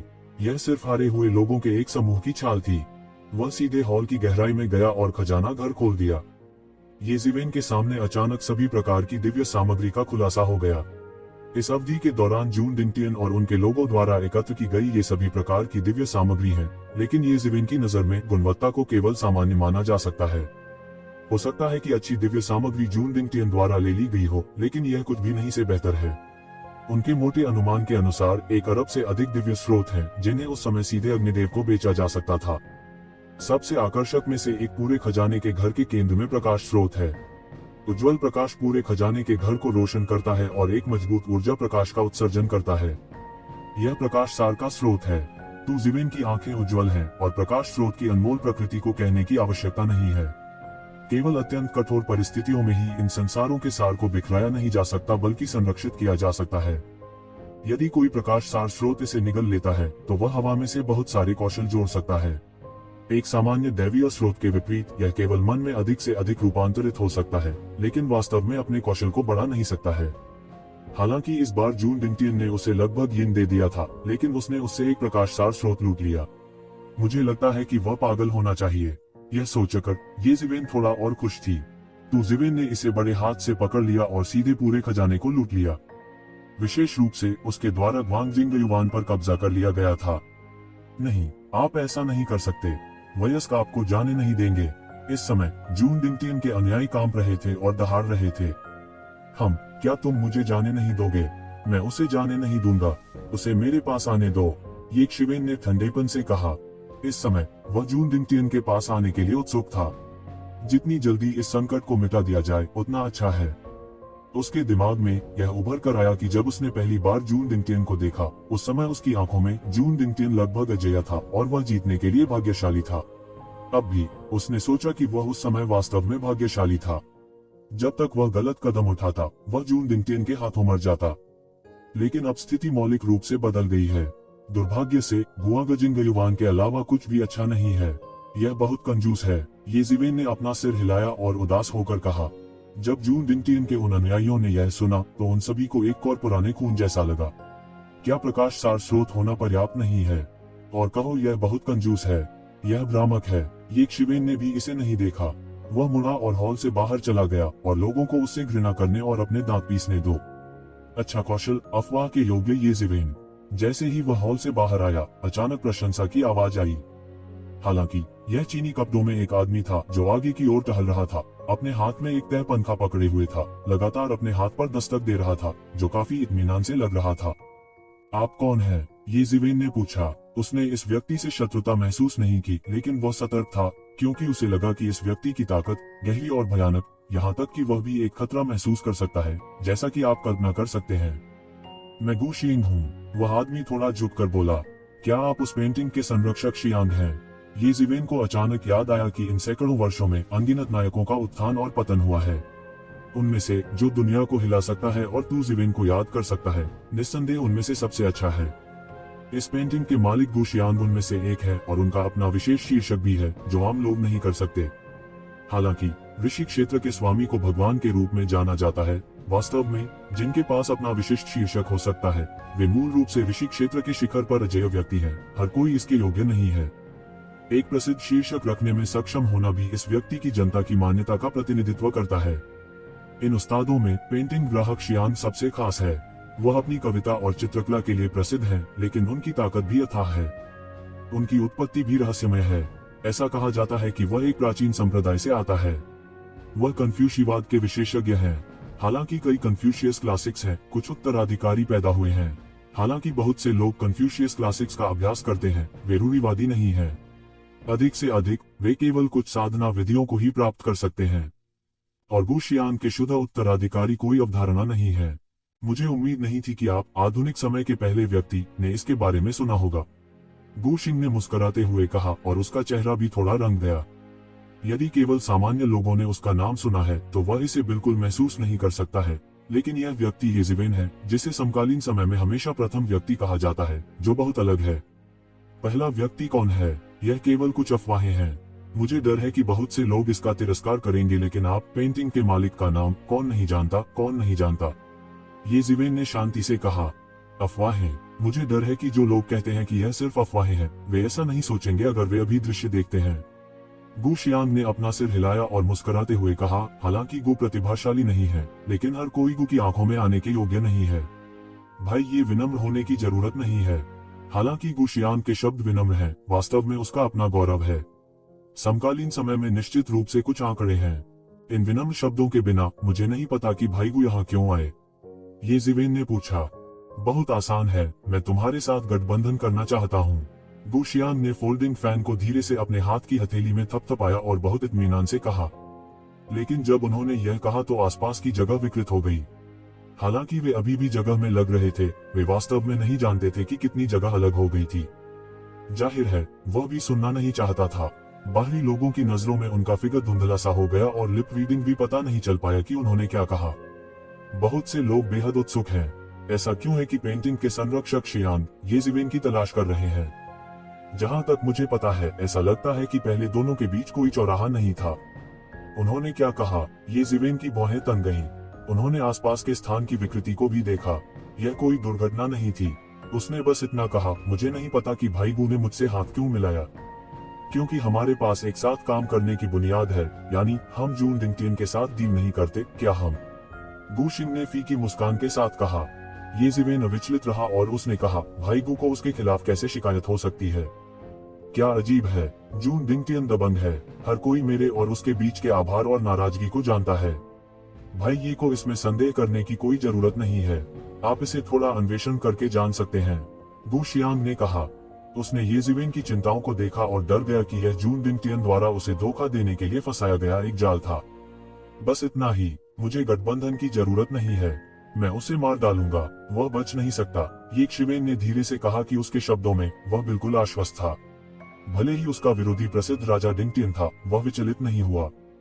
गु शियांग ने अपना सिर हिलाया और कहा, भाई के लिए इतना आत्मविश्वास होना अच्छा है। लेकिन क्या भाई ये सोचते हैं कि हमारा विरोधी केवल राजा और स्वर्ग है? उन राक्षसों के सामने अब हमारे पास वापस लड़ने की शक्ति नहीं है। जहां तक मुझे पता है, तुमने वुज़िमो को नाराज कर दिया है। उस समय वुज़िमो मुसीबत में आ जाएगा। मुझे डर है कि यह भी एक परेशानी है। क्या आप उन राक्षसों से निपटने के लिए मुझसे हाथ मिलाना चाहते हैं? येज़िवेन थोड़ा हिली। अगर यह उन राक्षसों के खिलाफ था तो हाथ मिलाना संभव था। यह कोई सौदा नहीं है, यह केवल टकराव और आत्मसंरक्षण हो सकता है। गु शियांग ने अपना सिर हिलाया और कहा कि भले ही वह घमंडी था, लेकिन वह इतना अहंकारी नहीं था कि वह यह महसूस कर सके कि वह उन राक्षसों का विरोध कर सकता है जिन्होंने दुनिया को आगे बढ़ाया। बेशक पिछले कारण उनमें से केवल एक है। दो वास्तविक कारण हैं।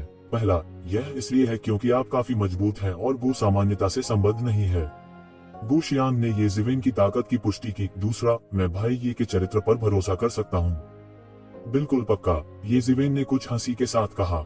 क्योंकि मेंग हारान मेरे शिष्य हैं, गु शियांग ने कहा।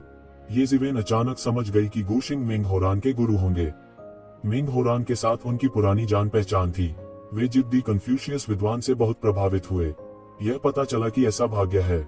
उसे लग रहा था कि गु शियांग, जो केवल अपने शिष्यों से मिल सकता था, अब उसके बराबर हो सकता है। दुनिया अप्रत्याशित है, वही जो मैंने कहा। 2000 साल पहले पागल से पागल व्यक्ति भी ऐसी भविष्यवाणी करने की हिम्मत नहीं कर सकता था। उसका शिष्य अभी भी भगवान बनने के लिए मृत्यु दर्रे में बैठा है, लेकिन येज़िवेन खुद के बराबर है। ऐसा व्यक्ति वास्तव में पूल में नहीं होता है। मैं देख रहा हूँ, कोई आश्चर्य नहीं। येज़िवेन ने अचानक सिर हिलाया। चूंकि आप मेंग हारान के गुरु हैं, हम अजनबी नहीं हैं। आपसे हाथ मिलाना ठीक है, लेकिन मेरी परेशानियां साधारण नहीं है। यदि तुम मेरे साथ गठबंधन कर लोगे तो तुम्हारी मुसीबतें कम न होंगी। हा, गु शियांग ने हंसते हुए कहा, आप और मैं अभ्यासी स्वर्ग, पृथ्वी और लोगों के साथ लड़ रहे हैं। किसी परेशानी में भयानक क्या है? मेरे कई दुश्मन हैं, लेकिन वे सिर्फ एक दूसरे के हैं। ठीक है, उस मामले में मैं तुम्हारे साथ हाथ मिलाऊंगा। येज़िवेन ने जोर से सिर हिलाया। हालांकि उसने परवाह नहीं की, लेकिन एक और दोस्त के साथ सभी को नाराज करने की जरूरत नहीं थी। फिर मैं तुम्हें जून डिंगटियन के बारे में एक संदेश भेजूंगा। रुकिए, ओह, मुझे नहीं पता कि खबर क्या है। येज़िवेन ने तुरंत खुश होकर पूछा। इसके बाद उसने महसूस किया कि उसे जून डिंगटियन को मिटाने का रास्ता खोजना होगा। जैसा कि कहा जाता है, पहले शुरू करना और बाद में पीड़ित होना बेहतर है। कुछ चीजों को गिनने की जरूरत नहीं होती। वह जान सकता है कि जून डिंगटियन अपनी पीठ के पीछे अपने लिए बहुत सारी गणनाएं करने से डरता है। निष्क्रिय रूप से वापस लड़ने के बजाय बेहतर होगा कि वह पहल करे। जब तक उसके हाथ और पूंछ साफ है, वह अपना भला कैसे कर सकता है? मत भूलिए, उनके पक्ष में कई समर्थक हैं। जून डिंगटियन रीति रिवाजों को छोड़ने वाला है और रीति रिवाजों को छोड़ने के बाद वह एक गुप्त क्षेत्र में जा रहा है और मुझे डर है कि एक साथ कार्य करने के लिए कई गठबंधन होंगे। इसलिए मैं आपके साथ गठबंधन करना चाहता हूँ। मैं जून डिंगटियन से नहीं डरता, गु शियांग ने खुलकर कहा। कौन सी गुप्त जगह? तू जिवेन ने पूछा। इस गुप्त स्थान का मेरे कन्फ्यूशिवाद से भी कुछ लेना देना है।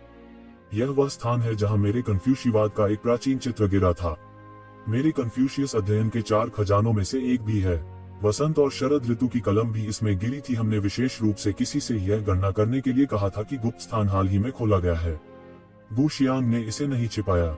वसंत और पतझड़ की कलम? क्या यह वसंत और पतझड़ की कलम है जो सभी वसंत और शरद ऋतु की घटनाओं को लिखती है? ये जिवेन ने भौहें चढ़ाकर कहा। उन्होंने बसंत और पतझड़ कलम का नाम भी सुना है। कन्फ्यूजियसवाद ने एक बार कई शक्तिशाली राजाओं का उत्पादन किया और वसंत और शरद ऋतु की कलम राजाओं के पोर्टेबल जादू उपकरणों में से एक है। ऐसा कहा जाता है कि इसमें समय का रहस्य शामिल है। सभी वसंत और शरद ऋतु को एक झटके में लिखना बहुत अच्छा है। हाँ, यह वसंत और शरद ऋतु की कलम है। वसंत और शरद ऋतु की कलम हमारे कन्फ्यूशिवाद के लिए बहुत महत्वपूर्ण है। हमें इसे वापस खोजना होगा, गु शियांग ने कहा। तो मुझे भी उम्मीद है कि भाई उस समय मेरी मदद कर सकते हैं और हम कन्फ्यूशिवाद को अच्छा इनाम देंगे। क्यों? क्या कोई और वसंत और पतझड़ की कलम के लिए जा रहा है? ये जिवेन ने पूछा। हम, जून डिंगटियन के अलावा इस पीढ़ी के कई विशेषज्ञों को भी खबर मिली है। मुझे डर है कि मैं इससे पूरी तरह अकेले नहीं निपट सकता। गु शियांग गिर गया। ये जिवेन अब समझ गए हैं कि गु शियांग ने उन्हें यह रहस्य क्यों बताया। मूल रूप से इस रहस्य को ये शिवेन को बताने की जरूरत नहीं थी, लेकिन अब उसने उसे बता दिया। यह पता चला कि वह उसकी मदद करना चाहता था। चूंकि हम एक गठबंधन हैं, हम कर्तव्यबद्ध हैं। येशी का संदेश इस मामले को बहुत गंभीरता से नहीं लेता है। हालांकि कन्फ्यूशियस वसंत और शरद ऋतु की कलम अच्छी है, लेकिन इस बच्चे को एक स्पष्ट मालिक के साथ पकड़ना बहुत गर्म है। इसके अलावा गु शियांग ने पहले ही यह बात अपने लिए कह दी है। वह काफी बेशर्म नहीं है। उस मामले में आपकी मदद के लिए भाई तू धन्यवाद। जब गुप्त स्थान खुलेगा तो मैं स्वाभाविक रूप से आपको सूचित कर दूंगा। गु शियांग ने अपना हाथ बढ़ाया और कहा। इसके बाद ये जिवेन कुछ दिनों के लिए शहर में रहे। मूल रूप से उन्होंने सोचा था कि यह मामला जून डिंगटियन के कानों तक पहुंचेगा, इसलिए उस समय इस समस्या को हल करने के लिए उन्हें बाहर ले जाया जा सकता था। लेकिन मुझे उम्मीद नहीं थी कि जून डिंगटियन को पता नहीं होगा कि क्या वह अभी भी एकांतवास में है। अप्रत्याशित रूप से कोई खबर नहीं थी, जिसके कारण ये शिवेन को कुछ दिनों के लिए इंतजार करना पड़ा। लेकिन फिर तू जीवेन को तियांजे से खबर मिली और पुनर्जन्म घास के सुराग मिले। और यह स्थान संयोग से गुप्त स्थान है जिसे गु शियांग ने पहले कहा था। इस गुप्त स्थान को आखिरी बार लाखों साल पहले खोला गया था। यह बहुत पहले की बात है। कई अभिलेख भी बहुत अस्पष्ट हैं। तियांज की जानकारी के मुताबिक एक बार किसी ने पुनर्जन्म घास की आकृति देखी। दुर्भाग्य से उस समय गुप्त स्थान के खुलने का समय लगभग समाप्त हो गया था और वह व्यक्ति उसे नहीं उठा सका। इस खबर पर तियांज ने भी खूब एनर्जी खर्च की। अंत में ये जिवेन ने जानकारी के लिए 1 और अरब का भुगतान किया, जिसने तियांज के लोगों को बसाया। लेकिन ये जिवेन बिल्कुल भी व्यथित नहीं थी। इसके विपरीत वह अत्यंत उत्साहित था। अंत में 1000 से अधिक वर्षों के बाद आखिरकार उन्हें पुनर्जन्म घास का समाचार मिला। एक समय के लिए उसने सोचा कि घास के पुनर्जन्म की खबर मिलना असंभव है। आखिरकार संपूर्ण सम्राट चयन मार्ग बहुत बड़ा था। वह इसे अकेला नहीं पा सका। भले ही उसने आग के भगवान से इसे खोजने में मदद करने के लिए कहा, फिर भी यह बहुत पतला था। सौभाग्य से आखिरकार मुझे तियांज मिल ही गया। इस पेशेवर खुफिया संगठन ने बिल्कुल अलग चाल चली। मूल रूप से वह सिर्फ गु शियांग की मदद करना और जून डिंगटियन को खत्म करना चाहता था, लेकिन अब उसका मुख्य लक्ष्य पुनर्जन्म घास बन गया है। पुनर्जन्म घास की तुलना में किसी भी जून डिंगटियन को माध्यमिक के बीच माध्यमिक कहा जा सकता है। जब तक हम पुनर्जन्म घास पाते हैं, तब तक बाकी सब कुछ नीचे रखा जा सकता है। ये शिवेन, जो बस शांति से प्रतीक्षा कर रही थी, ऐसा लगता था कि वह हर दिन पीड़ित थी। इस तरह पूरे 1 महीने के इंतजार के बाद आखिरकार गु शिंग की खबर आई। गुप्त स्थान अंत में खोला गया है। ये जिवेन अंत में गु शियांग से मिलते हैं। इस बार गु शियांग अकेले नहीं आए, बल्कि कुछ विशेषज्ञ भी लाए, जिनमें से कई ऋषि क्षेत्र के विशेषज्ञ हैं।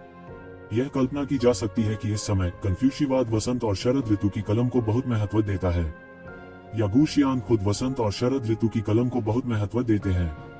पिछले एक महीने में ये जिवेन ने भी बहुत कुछ सोचा। मूल रूप से उसके पास कुछ अजीब चीजें थीं। कन्फ्यूशियवाद के 4 खजाने हैं, अर्थात अध्ययन के 4 खजाने, जिनमें से वसंत और शरद ऋतु का कलम अध्ययन के 4 खजानों में से पहला है। यह कहना उचित है कि यदि उन्होंने कन्फ्यूशियवाद को सूचना दी, तो वास्तविक विशेषज्ञ कन्फ्यूशियवाद में वे प्राचीन वस्तुएं होनी चाहिए, जो ऋषि साम्राज्य के चरम पर प्राचीन वस्तुएं होने का अनुमान है। ऐसे में उसके साथ गठबंधन करने की जरूरत नहीं है। ऋषि लोक के शिखर पर पुरानी प्राचीन वस्तुओं के समूह के पास जाने का साहस कौन करता है? मुझे डर है कि वह अभी भी थोड़ा स्वार्थी है और अकेले वसंत और शरद ऋतु की कलम खोजने का श्रेय लेना चाहता है, लेकिन यह मानव स्वभाव भी है। अन्य बेनदाई तियांजियाओं में से किसी ने भी इसकी सूचना नहीं दी और उन सभी के पास ऐसा विचार था। लेकिन यह अच्छा है, यदि वे प्राचीन वस्तुओं का एक समूह है, तो उनके खेलने के लिए कोई जगह नहीं है, और यहाँ तक पुनर्जन्म घास को जब्त करने में मोड़ और मोड़ भी हो सकते हैं। ये कियान के मामलों में अब देरी नहीं की जा सकती। यद्यपि मिंगक्सिन प्राचीन वृक्ष और लीजियांग झील के दोहरे प्रभाव है, फिर भी स्थिति बहुत खराब हो रही है। उसके पास बर्बाद करने के लिए ज्यादा समय नहीं था। एल्ड मार्शल भाई, क्या यह वह सहायक है जिसे आप ढूंढ रहे हैं? हालांकि उसका एक बड़ा नाम है, वह नहीं जानता कि उसके पास यह ताकत है या नहीं। अचानक एक युवक ने बाहर आकर ये शिवेन की ओर देखा। वह आदमी सुंदर था और उसने कन्फ्यूशियस फिर पहन रखा था। उनके शरीर पर कन्फ्यूशियस का स्वाद बहुत मजबूत था, लेकिन यह अधिक प्रतिष्ठित और आक्रामक था। गु शियांग द्वारा लाए गए सहायकों में उनकी ताकत निस्संदेह सबसे मजबूत है। मुझे डर है कि वह गु शिंग से थोड़ा ही बुरा है। छोटे मार्शल भाई यान बुई। गु शियांग ने अपनी बाहें चढ़ा ली और सीधे अपना नाम भी पुकारा। मैं अभी बात कर रहा हूँ। यान के लिए गैर कमिटल होना आसान नहीं है, लेकिन उसकी आंखें ये जिवेन को घूर रही हैं और वह बिल्कुल भी नहीं मुड़ता। उसकी आंखें उत्तेजना से भरी हैं। ये जिवेन ने अपने द्वारा पहले कहे गए नाम के बारे में सोचा और तुरंत समझ गई कि यान बुई की दुश्मनी कैसे आई। इन सैकड़ों वर्षों में लोग वह ले रहे हैं जिसे उन्होंने समकालीन कहा, कोई नुकसान नहीं। ये जिवेन ने कंधा उचकाया और कहा कि उन्हें परवाह नहीं है, लेकिन अगर भाई यान मुझे पढ़ाना चाहते हैं तो मैं उनके साथ चलूंगी। ठीक है, जल्दी बोलो। गु शियांग के जवाब का इंतजार किए बिना यान बुई ने सीधे कहा। गु शियांग को भी बहुत तेज सिर दर्द है। यान आसान नहीं है। व्यवहार की यह शैली कन्फ्यूशियवाद में हमेशा एक जैसी रही है। जैसा कि कहा जाता है, शिकायतों को सीधे रिपोर्ट करना उनकी आचार संहिता है। ये दोनों उनके बड़े मददगार हैं। अब क्या बात है कि ये लड़ते हैं। तू जिवेन जानता है कि यान बुई इससे असंतुष्ट होना चाहिए, लेकिन इससे कोई फर्क नहीं पड़ता। जो उसे हर तरह के असंतोष में माहिर एक पुरानी चीनी दवा बना देता है। फिर मेरा स्वागत है, यान बुई ने जोर से कहा और फिर एक हाथ लिया और एक पल में उसे गोली मार दी। वह एक शिवेन की गुणवत्ता को परखना चाहता था, लेकिन उसने अपनी पूरी ताकत का इस्तेमाल करने से इनकार कर दिया। ये जिवेन मंद मंद मुस्कुराए। यह हथेली सीधे उसके शरीर की शाखा से होकर गुजरी। यह मोचन का क्षेत्र था। आसान हमला उस पर बिल्कुल हमला नहीं कर सका और उसे स्थानांतरित कर दिया जाएगा। ऐसा साधन ही अमरता का साधन है। यह अजीब नहीं था, लेकिन उनकी मुक्ति की आंख के जुड़ने के बाद यह अचानक प्राप्त करने का एक बहुत तेज साधन बन गया। अपनी पूरी कोशिश करो, मुझे केवल इस हद तक हरा पाना असंभव है। दोनों के लड़ने के लिए जगह बनाने के लिए कन्फ्यूशियस एक के बाद एक निश्चित दूरी से पीछे हटते गए, लेकिन उनके दिमाग एक के बाद एक बंद हो गए। इस तरह की लड़ाई उनके लिए आम बात नहीं है। आखिरकार यान बुई और गु शियांग के बीच लड़ाई की संख्या ज्यादा नहीं है। हालांकि ये जिवेन ने कभी कोई कदम नहीं उठाया, लेकिन प्रकट स्थिति के दृष्टिकोण से वे यान के कठिन प्रतिद्वंद्वी होने के लिए पूरी तरह से योग्य हैं। हालांकि यान बुई का व्यक्तित्व सीधा है, लेकिन उनकी प्रतिभा बहुत अधिक है। वह कन्फ्यूशियवाद में एक प्रमुख प्रशिक्षण वस्तु भी है। समकालीन समय में कुछ ही इसकी बराबरी कर सकते हैं। छोटे मार्शल भाई यान की ताकत उससे कई गुना अधिक मजबूत है जब वह उस दिन मुझसे लड़े थे। इस ताकत की तुलना बिल्कुल नहीं की जा सकती है। इस समय गु शिंग की आंखें भी एक पल के लिए अविभाज्य हैं। वह जानता है कि इस तरह की लड़ाई को देखकर ही उसे बहुत कुछ हासिल हो सकता है। यदि वह एक साधारण व्यक्ति है, तो वह स्वाभाविक रूप से महसूस करेगा कि यान को जीतना आसान नहीं है। कन्फ्यूशियस पीढ़ी में यान भी सबसे मजबूत है। वह कमजोर कैसे हो सकता है, वरना वह अपनी तुलना खुद से नहीं कर सकता। लेकिन इस बार उनका प्रतिद्वंदी साधारण नहीं है। उसने पहले भी एक शिवेन की ताकत देखी है। हालांकि यह केवल होंग की एक झलक थी। जून दिंटियन के अनुयायियों ने उसे बाहर जाने के लिए मजबूर भी नहीं किया, लेकिन उसके लिए कुछ सुराग देखना काफी था। कोई तल नहीं है, करने के लिए जारी। पुनश्च मासिक टिकट सदस्यता। केवल अथाह शब्दों का उपयोग करके ही वह तुजिवेन की ताकत के बारे में अपनी भावना का वर्णन कर सकता है। हालांकि उसने यह सब नहीं देखा है, यह सिर्फ हिमशैल का सिरा है जिसने उसे ऐसा महसूस कराया है। इसलिए हमें ये शिवेन को जीतने का तरीका खोजना होगा। यह दिलचस्प है, यह सही है। यदि आपके पास केवल यह क्षमता है तो आपने आधुनिक समय में पहले व्यक्ति के नाम को बिना कुछ लिए वहन किया है। क्या सभी लोग इतने सालों से अंधे नहीं हैं?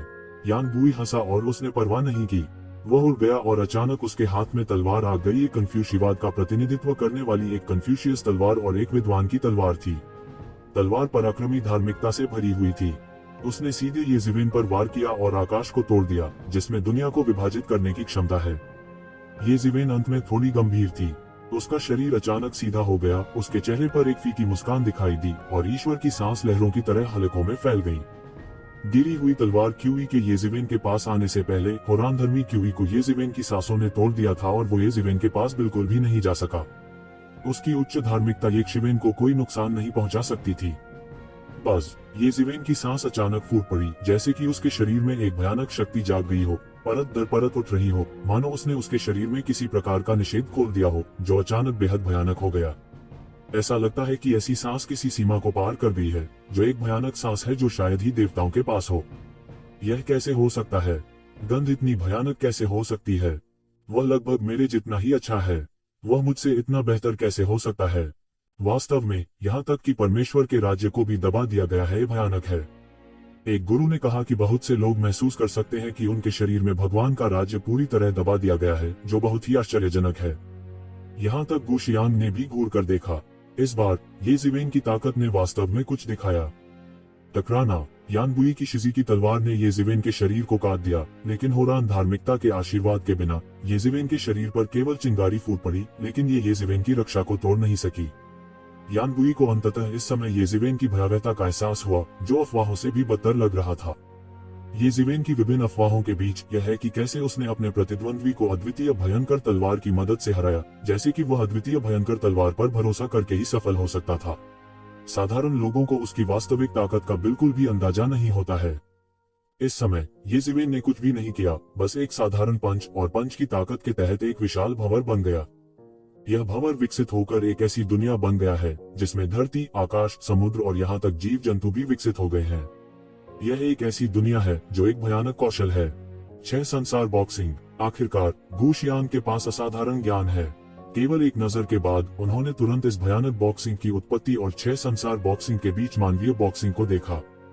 लेकिन ऐसा लगता है कि वह मानवीय मुक्केबाजी से अलग है जिसे वह जानता है। 6 संसार बॉक्सिंग व्यापक रूप से फैली हुई है, लेकिन अक्सर दुर्भाग्य वाले लोग भी उनमें से केवल एक ही प्राप्त कर सकते हैं, इसलिए उन्होंने इसे देखा है। लेकिन यह पिछली बार देखी गई मानवतावादी मुट्ठी से अलग लगता है। यह भी कहा जा सकता है कि यह एक नए दायरे में पहुंच गया है, न केवल मानवतावादी दुनिया बल्कि एक पूरी तरह से नई दुनिया भी। यह भगवान के राज्य को संघनित करने के बाद स्वर्ग के बारे में येजिवेन की धारणा का परिणाम है, जो सीधे तौर पर उनकी विभिन्न मार्शल आर्ट उपलब्धियों में परिलक्षित होता है। पिछली मानवतावादी मुक्केबाजी की तुलना में यह मानवतावादी मुक्केबाजी अब और अधिक भयानक है। अतीत में मानवीय मुक्केबाजी केवल मानव जाति की सभ्यता को विकसित कर सकती थी, लेकिन अब मानवीय मुक्केबाजी पूरी दुनिया से संबंधित एक अनूठी सभ्यता विकसित कर सकती है। टकराना। येजिवेन की मानवतावादी मुट्ठी यानबुई की शिजी की तलवार से टकराई और अचानक एक अद्भुत रोशनी में फूट पड़ी। यानबुई चिल्लाए और मौके पर ही पीछे हट गई। तलवार पकड़े हुए उसके दाहिने हाथ में दरारें थी और उसमें से खून के छींटे निकले। डेंग डेंग डेंग। अपने शरीर को स्थिर करने से पहले यानबुई कई कदम पीछे हट गया। उनकी अभिव्यक्ति में कुछ अविश्वसनीय था, जो उनकी उम्मीदों से पूरी तरह से अधिक लग रहा था। तुम किस तरह के राक्षस हो?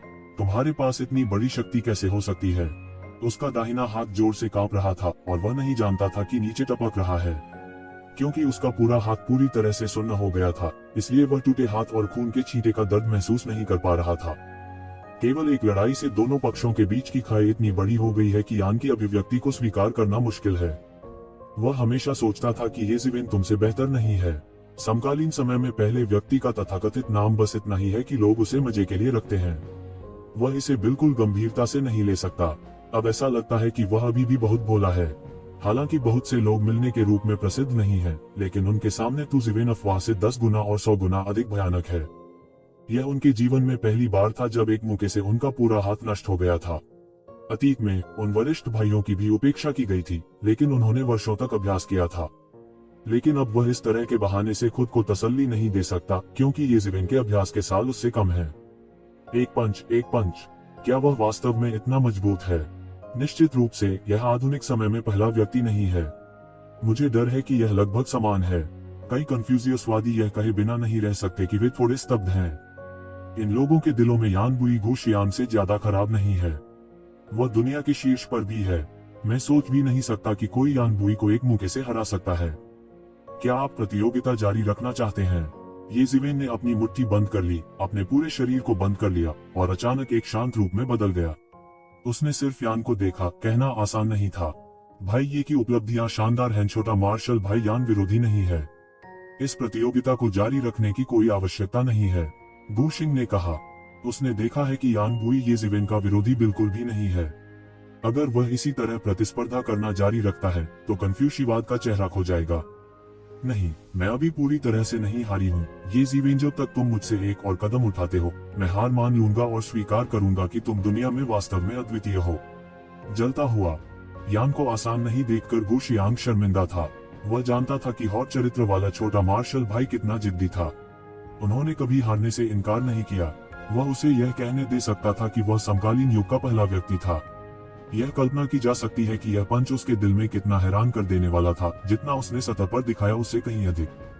ठीक है, कोई फर्क नहीं पड़ता कि आपके पास क्या चाल है, मैं उसका पालन करूंगा। ये ज़िवेन ने धीरे से कहा कि वह आश्वस्त था और किसी भी बदलाव से डरता नहीं था। ठीक है, तुम एक आदमी हो। यान बुई की आंखों में थोड़ी अधिक प्रशंसा थी। वह सबसे ज्यादा नफरत उन लोगों से करता था जो आसानी से काम नहीं करते थे। इस समय यान बुई को ऐसा लग रहा था कि मन जल रहा है और तुरंत अनगिनत महान धार्मिकता में बदल गया। उस पर केंद्रित वह एक पल में बह गया, एक विशाल बवंडर और तूफान बन गया। उसके शरीर पर अंतहीन हो रहा धार्मिकता घनीभूत हुई और फिर उसे लपेटने के लिए एक आभासी छाया में विकसित हुई। यह विशाल और अतुलनीय आंकड़ा स्पष्ट और स्पष्ट हो गया।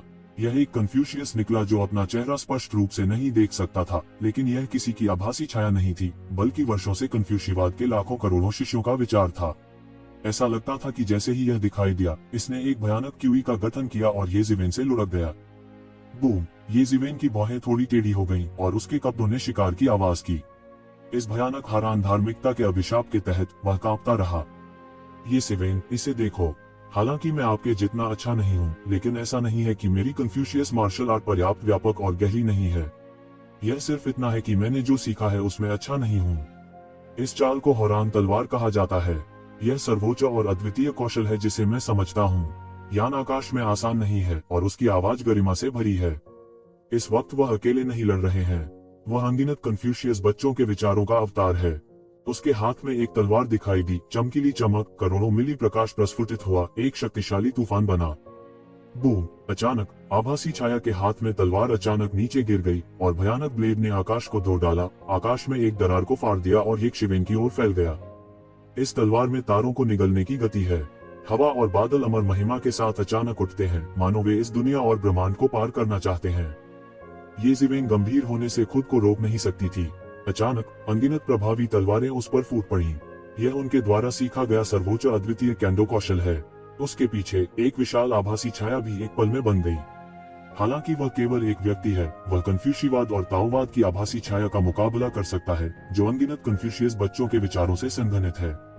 एक भयानक तलवार उसके हाथ पर घनीभूत होने का इरादा था और अनगिनत कानून उसके हाथ के चारों ओर रिबन की तरह लिपटे हुए थे, लगातार घूमते हुए एक शक्तिशाली और भयानक प्रभाव लाते थे। गिरी हुई विशालकाय तलवार को देखते हुए ये ज़िवेन की प्रमुख तलवार ने आखिरकार आकार लिया और उसका स्वागत किया। बूम! एक बड़ी टक्कर ने सभी को झकझोर कर रख दिया। यहाँ तक पागल से पागल लोगों को भी इतनी भयंकर टक्कर की उम्मीद नहीं थी। अच्छा, भयानक। बहुत से लोग पीछे हट गए, पास आने की हिम्मत नहीं की और जल्दी से अपने सामने एक सीमा बना ली। दोनों पक्ष गतिरोध में थे और इस समय ये ज़िवेन के हाथ में प्रमुख तलवार के विचार ने अचानक अपनी ताकत बढ़ा दी। टकराना! शक्तिशाली तलवार खुल गई। पूरे हावरान स्वस्थ क्यूई के एक पल में टूटने के बाद यह और अधिक आश्चर्यजनक डिग्री में टूट रहा था। लगभग एक ही झटके में यह सब ढह गया। ये ज़िवेन की मास्टर तलवार सत्ता खोने के लिए दृढ़ थी। यान बुई पर सभी बचावों को तोड़ने के बाद वह अचानक रुक गया। यान आसान नहीं है। उसकी पीठ पूरी तरह गीली है और उसकी आंखें डरावनी है। हालांकि वह इतने लंबे समय से तैयार है, लेकिन जब वह क्षण आता है तब भी वह दिखाता है कि वह मृत्यु से उतना नहीं डरता जितना उसने कल्पना की थी। उनके और येज़िवेन के बीच की खाई अकल्पनीय हो गई है। कम से कम यह जितना उसने सोचा था उससे कहीं अधिक बड़ा है। वू शियान के लिए उसका असली आश्चर्य यह है कि येज़िवेन का सत्ता पर नियंत्रण पूरी तरह से पीछे हटने और मुक्त होने के स्तर तक पहुंच गया है। यह कदम यान के कन्फ्यूशिवाद और ताओवाद के कठिन अवतार को सीधे हरा सकता है। यह कहना जरूरी नहीं है कि यह कितना शक्तिशाली है, लेकिन यह 1 मिलीमीटर दूर होने पर पूरी तरह से अभिसरण कर सकता है। यह उनके हमले से भी ज्यादा भयानक है। यह एक अविश्वसनीय स्तर पर पहुंच गया है।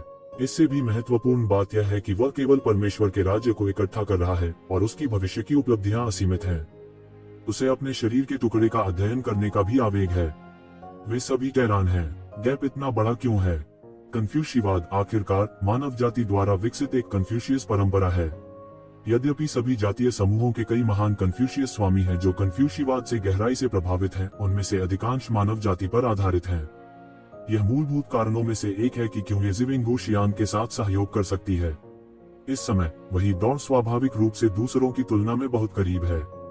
आपकी दया के लिए धन्यवाद भाई। ये यान बुई ने एक कट्टर हाथ से कहा कि वह तू ज़िवेन के आदमियों से बच निकला और वह मुश्किल नहीं बना रहा। आखिरकार वो एक शिवेन के नाम से ही असंतुष्ट था।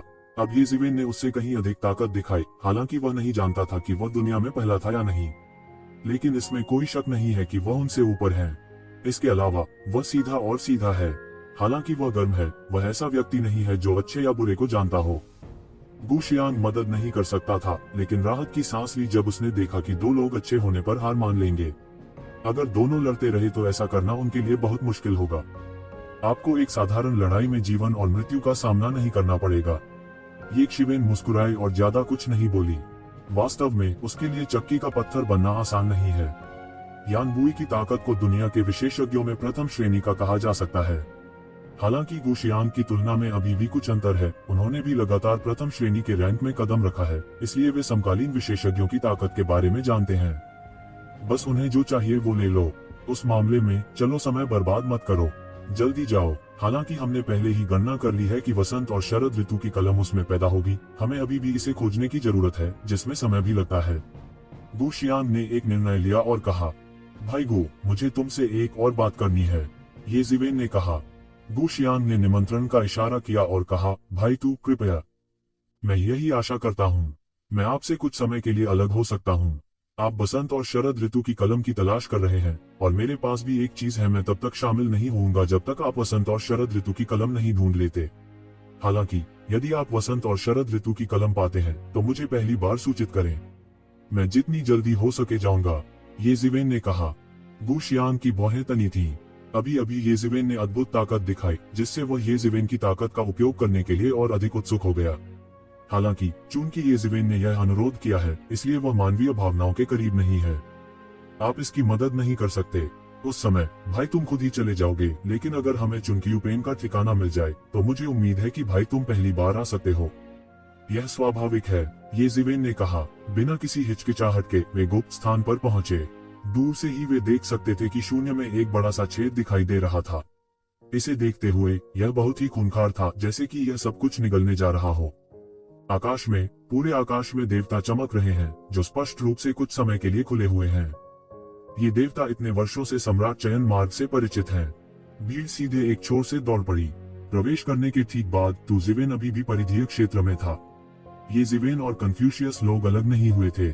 शीघ्र ही यह स्पष्ट हो गया कि अनंत काले बादल उसके सामने एकत्रित हो रहे थे और दुष्ट आत्मा आकाश की ओर बढ़ रही थी। दूर से आप दुष्ट आत्मा को पूरे आकाश में फैलते हुए देख सकते थे। सावधान रहें सब लोग, वू शियान ने रुककर कहा। एम्परर सिलेक्शन रोड में पहले से ही कई खतरे हैं, लेकिन एम्परर सिलेक्शन रोड में गुप्त जगह बाहर से भी ज्यादा खतरनाक है। इसमें देवताओं का गिरना सामान्य बात है। येज़िवेन ने मुक्ति की अपनी आंखें खोली, लेकिन देखा कि उन दुष्ट बादलों के बीच अनगिनत राक्षस सैनिक और राक्षस इकट्ठा हो रहे थे, जो एक सामान्य काला बादल नहीं था। ये राक्षस अनंत हैं। प्रत्येक सिर सैकड़ों फीट लंबा और सैकड़ों मीटर ऊंचा है। अतीत में वे ऑप्टिमस प्राइम के समान शक्तिशाली और भयानक थे। ये राक्षस देवता नहीं है, लेकिन उनकी बिखरी हुई सांस कई देवताओं के बराबर और यहाँ तक श्रेष्ठ है। क्या बात। आपको कैसा लगता है कि वे सामान्य राक्षस परिवार के स्वामी नहीं हैं, बल्कि मशीनों को मार रहे हैं? यहाँ तक ये जिवेन भी उनके चेहरे पर क्रूर अभिव्यक्ति देख सकते हैं। यह कुछ अजीब है जो एक शिवेन को थोड़ी दिलचस्पी देता है। लोगों का एक और समूह आया और उन्हें मार डाला। मारना, मारना, मारना। ऐसा लगता है कि ये राक्षस ये जिवेन और अन्य लोगों के अस्तित्व को दिखाते हैं। गुंजन, गु शियांग ने कहा, इन राक्षसों ने हमारा विचार बनाने की हिम्मत की। यह वास्तव में मृत्यु है। यद्यपि उसका मुख्य लक्ष्य बसंत और पतझड़ की कलम को खोजना है, लेकिन वह इन दुष्ट जानवरों की कामुकता को बर्दाश्त नहीं कर सकता। लगभग कुछ ही समय के लिए हजारों राक्षस सेना से अलग हो गए और ये जिवेन और अन्य लोगों की ओर उड़ गए। मुझे आने दो, यान बुई बाहर निकले और चिल्लाए, ची। यह एक सुनहरी कहावत है।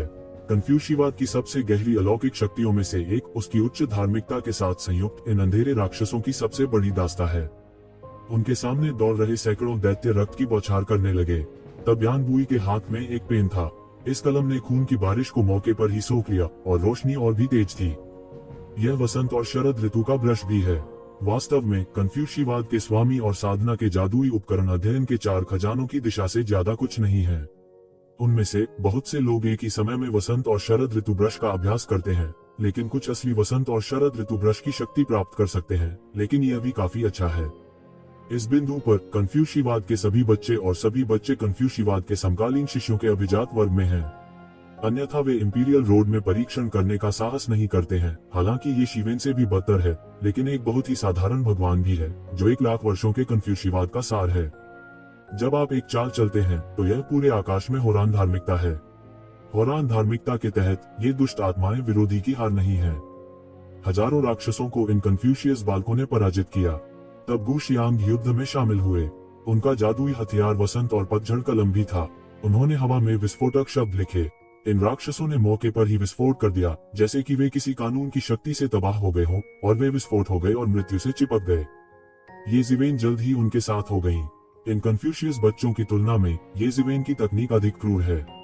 वह त्यानयुवान दर्पण धारण करता है और रक्त प्रकाश का उत्सर्जन करता है।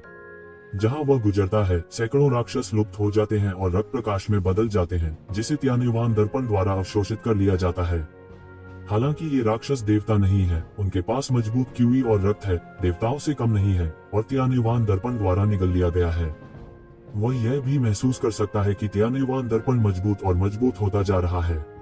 बाहरी दुनिया में आसान परिस्थितियों में उसे मारने के लिए इतने सारे देवता हैं। अब त्यानयुवान दर्पण एक शीर्ष श्रेणी की कलाकृति है, लेकिन इसे सर्वश्रेष्ठ कलाकृतियों के स्तर पर पुनर्स्थापित करना अभी भी एक बड़ी परियोजना है। ये जिवेन हजारों वर्षों से त्यानयुवान दर्पण की बहाली के लिए प्रतिबद्ध है, लेकिन यह केवल आधे से भी कम पूरा हुआ है। इन राक्षसों को मारने से ये जिवेन की त्यानयुवान दर्पण को पुनर्स्थापित करने की क्षमता में काफी वृद्धि हो सकती है। वह उत्साहित हुए बिना नहीं रह सकता। अधिक से अधिक राक्षसों के मारे जाने के साथ त्यानयुवान दर्पण पर रक्त का प्रकाश मजबूत और मजबूत होता है। इससे गु शिंग को आश्चर्य हुआ। वह महसूस कर सकता था कि उसके हाथ में वसंत और शरद ऋतु की कलम त्यानयुवान दर्पण द्वारा पूरी तरह से दबा दी गई थी। संसार में असली राजा की तरह वह भयानक सांस जन्म लेते ही सभी पक्षों को दबा देगी। यह उसके और तू जिवेन के बीच कौशल में अंतर नहीं है, लेकिन दोनों पक्षों के जादू उपकरणों की गुणवत्ता में एक छिपी हुई खाई है। यह स्पष्ट है कि वे सभी शीर्ष श्रेणी की कलाकृतियां हैं, लेकिन तू जिवेन के त्यानयुवान दर्पण में सभी दिशाओं को कुचलने की एक राजा की गति है, जो उसकी वसंत और शरद ऋतु की कलम में नहीं है। यहाँ तक कुछ भावनाओं को उन्होंने वास्तव में कन्फ्यूशियस अध्ययन के 4 खजानों पर कभी नहीं देखा था, जो अनगिनत जादुई हथियारों के ऊपर एक अनोखी सांस थी। हालांकि ऐसा लगता है कि शक्ति अभी तक सभी दिशाओं को कुचलने के स्तर तक नहीं पहुंची है, श्वास प्रकट हो गई है। जो बात उसे अवाक कर देती है वह यह है कि ये जिवेन द्वारा इन राक्षसों की हत्या लगभग असामान्य है। वे नेक धार्मिकता की खेती करते हैं और इन काले राक्षसों पर लगाम लगाते हैं। हालांकि फिर भी उनमें से बहुत से लोग एक शिवेन की अकेले हत्या को बर्दाश्त नहीं कर सकते। वे पहले से ही जल्दी में हैं, लेकिन ये शिवेन की डिग्री की तुलना में अभी भी बहुत धीमे हैं। आकाश में रक्त सब कुछ सील कर देता है और उसे मार डालता है। यह भयानक है। अभी अभी हर किसी ने वास्तव में कभी भी ये जिवेन को जादू के औजारों का उपयोग करते नहीं देखा है। केवल नोमेनन ही बहुत मजबूत है, जादू के औजारों की तो बात ही छोड़िए। कुछ समय बाद इन अलग हुए राक्षसों को ये जिवेन ने उड़ा दिया और मार डाला। लेकिन यह अंतहीन राक्षसों की तुलना में बाल्टी में केवल एक बूंद है। राक्षसों के इतने बड़े समूह के सामने गु शियांग दुर्भाग्य नहीं देखना चाहता था, लेकिन फिर उसने देखा कि ये जिवेन त्यानयुवान दर्पण के साथ अंदर आ गई, पूरी तरह से अवाक करने के लिए जारी। इस दृश्य को देखकर कन्फ्यूशियवाद के सभी बच्चे चुप थे। यह वास्तव में असामान्य XSTXT है। वास्तव में देवता भी असीमित नहीं है। ऐसे समय होते हैं जब वे वास्तव में सीमा तक पहुंच जाते हैं। वास्तव में अनंत होना असंभव है। दैनिक लड़ाई दिखाई नहीं दे सकती है, लेकिन इतने सारे राक्षस सेनाओं के सामने अकेले कई सामान्य देवताओं को पार करते हैं। इसे इतने सारे स्वरों के रूप में माना जा सकता है। उन सभी को मारने के लिए उन्हें बहुत अधिक ऊर्जा खर्च करने की भी आवश्यकता है। यदि वे इन राक्षसों में पड़ जाते हैं, भले ही वे सभी कन्फ्यूशियस कुलीन हो, तो उन्हें पूरी तरह से नष्ट करना होगा। जब तक वे राक्षसों के स्तर तक नहीं पहुंच जाते, तब तक उनसे खून का रास्ता मारना संभव है। उन्हें अभी भी इस बारे में इतना आत्मज्ञान है। यदि वे किसी व्यक्ति को बदलते हैं, तो उन्हें अवश्य ही यह महसूस होना चाहिए कि यह व्यक्ति पागल है या स्वर्ग और पृथ्वी को नहीं जानता। लेकिन असामान्य ताकत वाली एक शिवेन के सामने वे ऐसे शब्द नहीं कह सकते। वैसे भी ये शिवेन पागल नहीं लगती। मुझे डर है कि उसका अपना आत्मविश्वास है। निश्चित रूप से ये शिवेन ने अपने हाथ में त्यानयुवान दर्पण रखा और सीधे त्यानयुवान दर्पण के साथ रास्ता खोला। सिवाय इसके कि कुछ राक्षस जिन्हें मौत के घाट उतार दिया गया था, उन्हें त्यानयुवान दर्पण द्वारा पचा लिया गया था। बाकी सभी को त्यानयुवान दर्पण द्वारा ऊर्जा में बदल दिया गया था। त्यानयुवान दर्पण ये शिवेन के आग्रह के बिना अजेय बना सकता है। चिंता की बात केवल यह है कि क्या इन राक्षसों के बीच एक मजबूत और अत्याचारी अस्तित्व है। अगर यह सिर्फ ये विविध मछलियां हैं, तो ये शिवेन जितनी भी मछलियां हैं उन्हें मार डालेगी। यह सिर्फ इतना है कि इसमें अधिक समय लगता है। पूरे रास्ते ये शिवेन डरने वाला नहीं था, लेकिन वह बहुत गहराई तक नहीं गया। वह अंदर नहीं फंसना चाहता था, हालांकि उसकी ताकत इन राक्षसों से कहीं ज्यादा थी। लेकिन अगर संख्या ज्यादा हो तो उसे जिंदा ढेर करना भी संभव है। जैसे जैसे वह अधिक से अधिक मारता गया, वैसे वैसे इन राक्षसों की संख्या बढ़ती गई। जल्द ही एक गैप आ गया। उसने स्पष्ट रूप से देखा कि इन राक्षस समूहों के केंद्र में विरोध करने के लिए संघर्ष कर रहे लोगों का एक समूह था। इस समय कन्फ्यूशीवाद के लोगों ने भी उन लोगों को राक्षस समूह के केंद्र में पाया। कौन है वो, क्यों फंसे हैं उनमें? यान बुई ने अजीब तरह से कहा कि जो कोई भी राक्षसों के इतने बड़े समूह से मिलता है, वह पलटकर भाग जाएगा। वह इसमें गहराई से कैसे शामिल हो सकता है? वह भगवान कठपुतली संप्रदाय के समकालीन कुलपति हैं। मैं उन्हें जानता हूँ। गु शियांग ने अचानक उनमें से एक को पहचान लिया। भगवान कठपुतली संप्रदाय वास्तव में गिर गया है। यह उन दिनों इतना शक्तिशाली संप्रदाय था। अब संप्रदाय के नेता की खेती आपसे बेहतर नहीं है। स्वाभाविक रूप से वह ऐसे शब्द कहने के योग्य है। उन वर्षों में शक्तिशाली भगवान कठपुतली संप्रदाय और अब समकालीन पितृपुरुषों को व्यक्तिगत रूप से सम्राट चयन के मार्ग में प्रवेश करना होगा। कोई शक्तिशाली राजा भी नहीं है और वे लंबे समय से राजा सीलिंग संप्रदाय से बाहर हो गए हैं। कोष्टक कोष्टक, यह सिर्फ भगवान कठपुतली संप्रदाय नहीं है, बल्कि जान शेंग परिवार के लोग भी हैं। क्या वह लड़का जान यान नहीं है? वह आमतौर पर उसे पागल बना देता है। अब वह इसमें फंस गया है। यान की कठोर आंखें लगातार सुनहरी रोशनी बिखेरती हैं, जो जाहिर तौर पर उसकी आंखें खोल रही है। स्थिति देखें। जल्द ही उन्होंने पाया कि वहां न केवल जानशेंग परिवार और शेंगपेट संप्रदाय के लोग थे, बल्कि प्रथम श्रेणी के संप्रदायों के कई कुलीन शिष्य भी थे। क्या अफसोस है, वे इसमें गिर जाएंगे। गु शियांग ने आह भरी और कहा, हालांकि जान यांग घृणित है, उसकी ताकत वास्तव में अच्छी है। यहाँ गिरना अफसोस की बात है। कन्फ्यूशीवाद के लोग सिर्फ एक दया हैं। बेचारे राक्षस के बारे में सोचते हुए मजाक में कोई भी मदद के लिए नहीं आया। वे थोड़ा सुन्न महसूस करते हैं। अगर वे अंदर घुसे तो थोड़ी ही देर में उन्हें जिंदा निगल लिया जाएगा।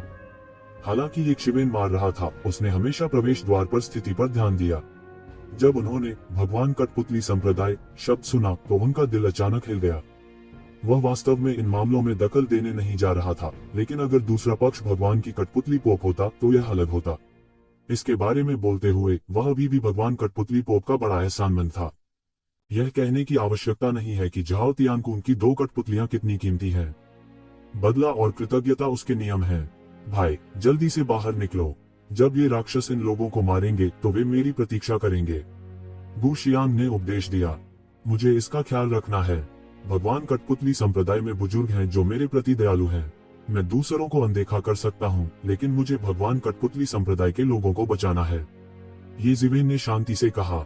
मारना। वह जोर से चिल्लाया और तुरंत उसकी हथेली पर एक तेज तलवार दिखाई दी। तलवार जगी और तलवार के पैटर्न में बदल गई।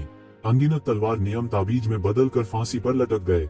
उसके द्वारा सैकड़ों राक्षसों को मौके पर ही नष्ट कर दिया गया और फिर त्यानयुवान दर्पण द्वारा अवशोषित कर लिया गया।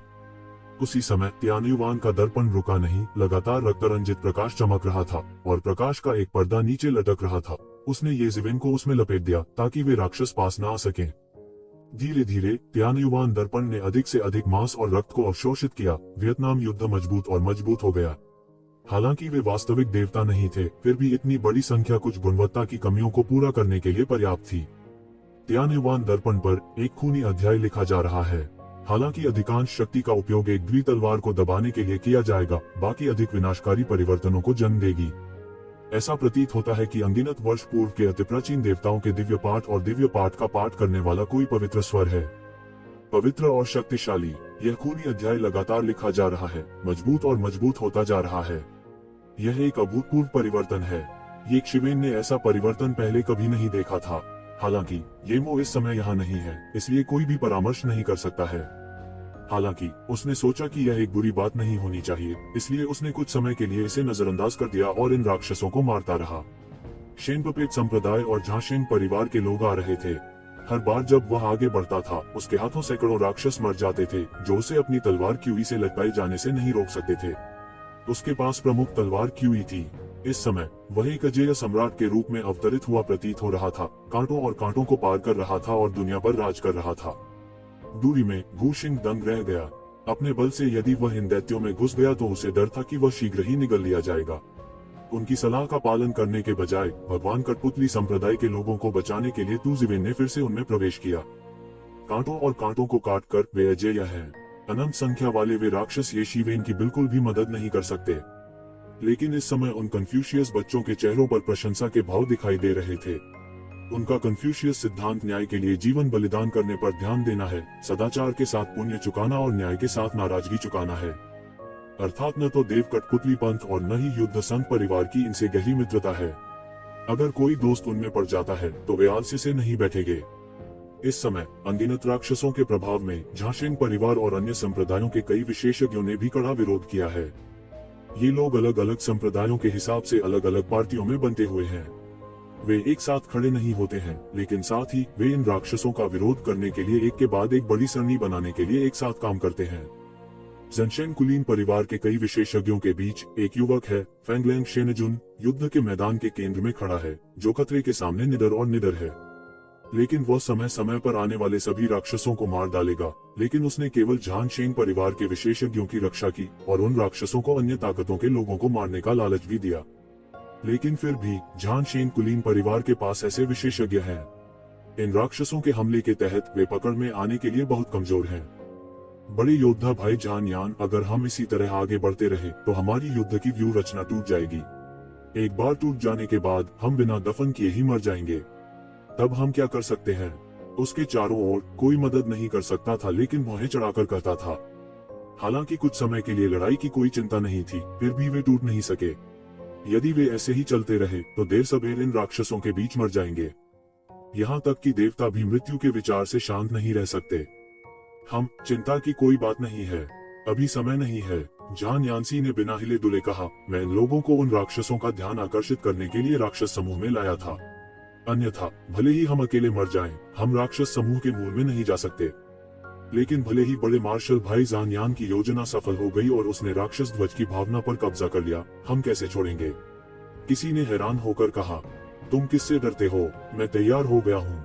मेरे पास वान कियान द्वारा व्यक्तिगत रूप से बनाया गया एक परिवहन ताबीज है। अंत में मैं स्वाभाविक रूप से तुम्हें यहाँ से निकाल सकता हूँ। जान यान ने शांति से कहा। यह पता चला कि यह सब सिर्फ उसकी योजना थी। उसे पहले ही पता चल गया था कि दानव ध्वज की आत्मा यहाँ आ गई है। अब यह दानव ध्वज की भावना के परिवर्तन का महत्वपूर्ण समय था। यदि वह इस समय एक आश्चर्यजनक हमला कर सकता है तो दानव ध्वज की भावना को पकड़ना बहुत संभव होगा। वह बहुत उत्साहित था जब उसने सोचा कि वह प्रसिद्ध राक्षस परिवार ताओवादी हथियारों को जिंदा पकड़ सकता है। हालांकि मूल विश्व युद्ध के बाद दानव ध्वज को पूरी तरह से नष्ट कर दिया गया था। यहाँ तक हथियार की आत्मा भी केवल एक हिस्सा बच गई थी, लेकिन वह पर्याप्त था। यह दाओ क्यूई की भावना है।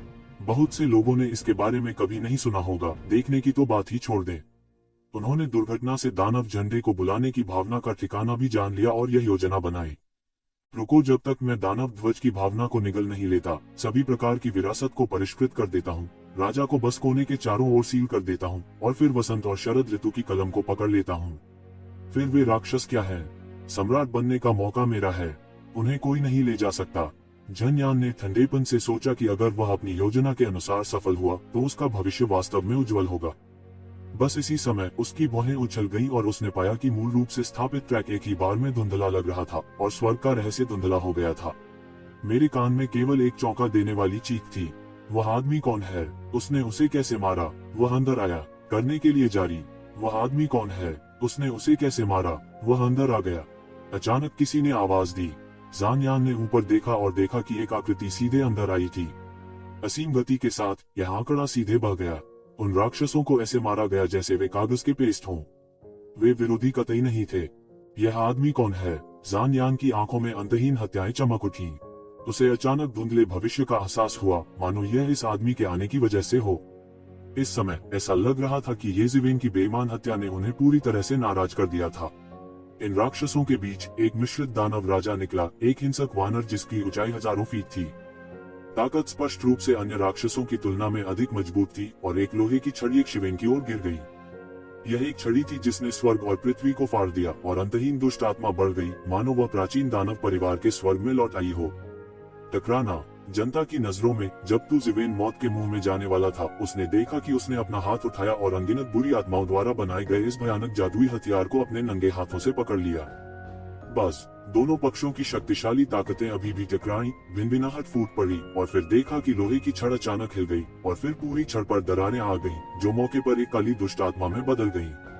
फिर सभी के प्रतिक्रिया करने से ठीक पहले एक तेज तलवार की तरह आकाश से प्रकाश का एक रक्तरंजित स्तंभ गिरा और सीधे इस हिंसक वानर की छाती में घुस गया। इस हिंसक वानर के शरीर में एक विशाल रक्त छिद्र दिखाई दिया, रक्त के छींटे फूट पड़े और अंतहीन रक्त प्रकाश छलक पड़ा। हिंसक वानर दंग रह गया। ऐसा लग रहा था कि उसे इतने कमजोर होने की उम्मीद नहीं थी। एक बार में वह बुरी तरह जख्मी हो गया। गर्जन। हिंसक बंदर दहाड़ा। उसने अपनी चोट को ठीक किया और फिर से येज़िवेन पर हमला किया। यह कौन है? गिरे हुए लोग व्यापक रूप से घूर रहे थे, जैसे कि वे भविष्य में पहचाने जाना चाहते हों। उस हिंसक वानर ने कभी गोली नहीं चलाई, लेकिन फिर भी इसमें उनकी बहुत सारी ऊर्जा लगी हुई है। यहाँ तक ज़ानयान को भी अपनी अधिकांश ऊर्जा इस हिंसक वानर की निगरानी में खर्च करनी पड़ती है। अब कोई इस हिंसक वानर पर एक ही बार में प्रहार कर सकता है। इस व्यक्ति का मूल क्या है? येज़िवेन सीधे एफिजियान के स्वर्ग और पृथ्वी में बदल गया, जिसकी ऊंचाई हजारों फीट थी। इस हिंसक वानर से लड़ते हुए भयानक टक्कर ने एक अंतरिक्ष उन्माद और निरंतर उतार चढ़ाव की शुरुआत की। शामिल सभी राक्षस चिल्लाए और स्लैग करने के लिए विस्फोट हो गए। इस आदमी की उत्पत्ति क्या है? वह इतना मजबूत कैसे हो सकता है? क्या यह पहले से ही साधु क्षेत्र के शिखर पर राक्षस है? चीनी चारों से चौंक गए और यहाँ तक उन्होंने देखा कि यह हिंसक बंदर, जो बेहद डरा हुआ था, उसे येज़िवेन द्वारा आगे पीछे पीटा गया और वह बिल्कुल भी स्थिर नहीं रह सका। मरना। हिंसक वानर गुर्राया और फुफकारा। एक बार फिर उसने एक लोहे की पट्टी पकड़ ली और दानव युवान उसके पूरे शरीर में जल रहा था और उसके पूरे शरीर की ताकत एक साथ केंद्रित थी। येज़िवेन को एक अंतिम झटका दे।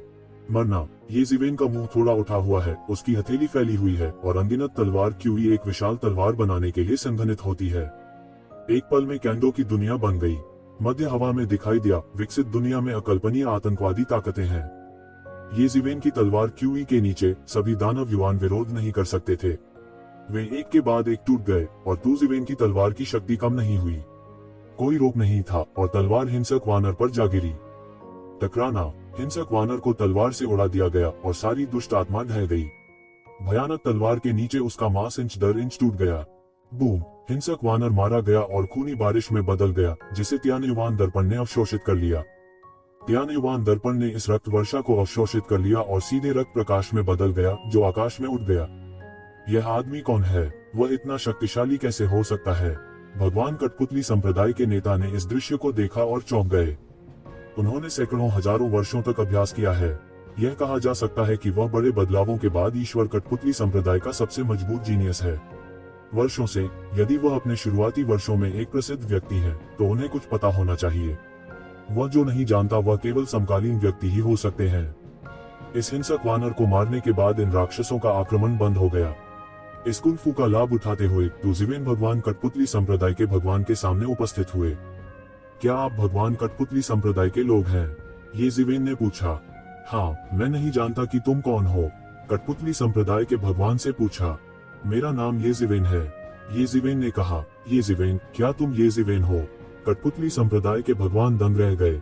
उसे येज़िवेन का भी आभास था। ये इवेंट, जो सैकड़ों वर्षों से प्रसिद्ध है, कि इन पुरानी पीढ़ी के लोगों के बीच भी काफी लोकप्रियता है। हालांकि वे ये जिवेन की शक्ल नहीं जानते थे, लेकिन इसने उसे ये जिवेन को जानने से नहीं रोका। क्या वह ये जिवेन है? क्या इस पीढ़ी में कोई इस मुकाम तक पहुंचा है? किसी ने कहा।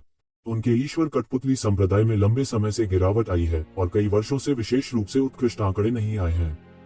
ताकि वे इस पहलू पर विशेष ध्यान न दें। हर बार परवाह करते हैं तो बस इतना ही कह पाते हैं कि तकलीफ मांगते हैं और दिल बढ़ा लेते हैं। ये जिवेन, ज़ान यान की आंखें अचानक चमक उठी। वह अपनी पीढ़ी में एक उत्कृष्ट व्यक्ति भी थे। वह कैसे नहीं जान सकता था कि यह आंकड़ा बेंचमार्क के रूप में सेट किया गया था। सैकड़ों वर्षों के लिए नाम पुकारा गया है। आपकी मदद के लिए धन्यवाद। भगवान कठपुतली संप्रदाय को भविष्य में अच्छा इनाम मिलेगा। भगवान कठपुतली भगवान ने धन्यवाद दिया और कहा, नहीं, मैं तुम्हारे भगवान कठपुतली संप्रदाय के एक बुजुर्ग का एहसानमंद था, लेकिन अब मैं उसे वापस कर देता हूँ।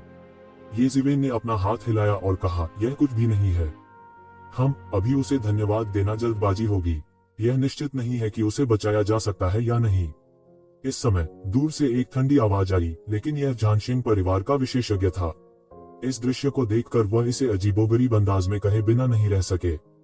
इससे तुम्हारा क्या मतलब है? अगर यह तुम्हारे लिए नहीं होता तो हम यहाँ कैसे फंस सकते थे और बिल्कुल बाहर नहीं निकल सकते थे। अब किसी का आना और हमारी मदद करना दुर्लभ है, लेकिन आप फिर भी ऐसे व्यंग्यात्मक शब्द कहते हैं। भगवान कठपुतली संप्रदाय के एक विशेषज्ञ ने गुस्से में कहा।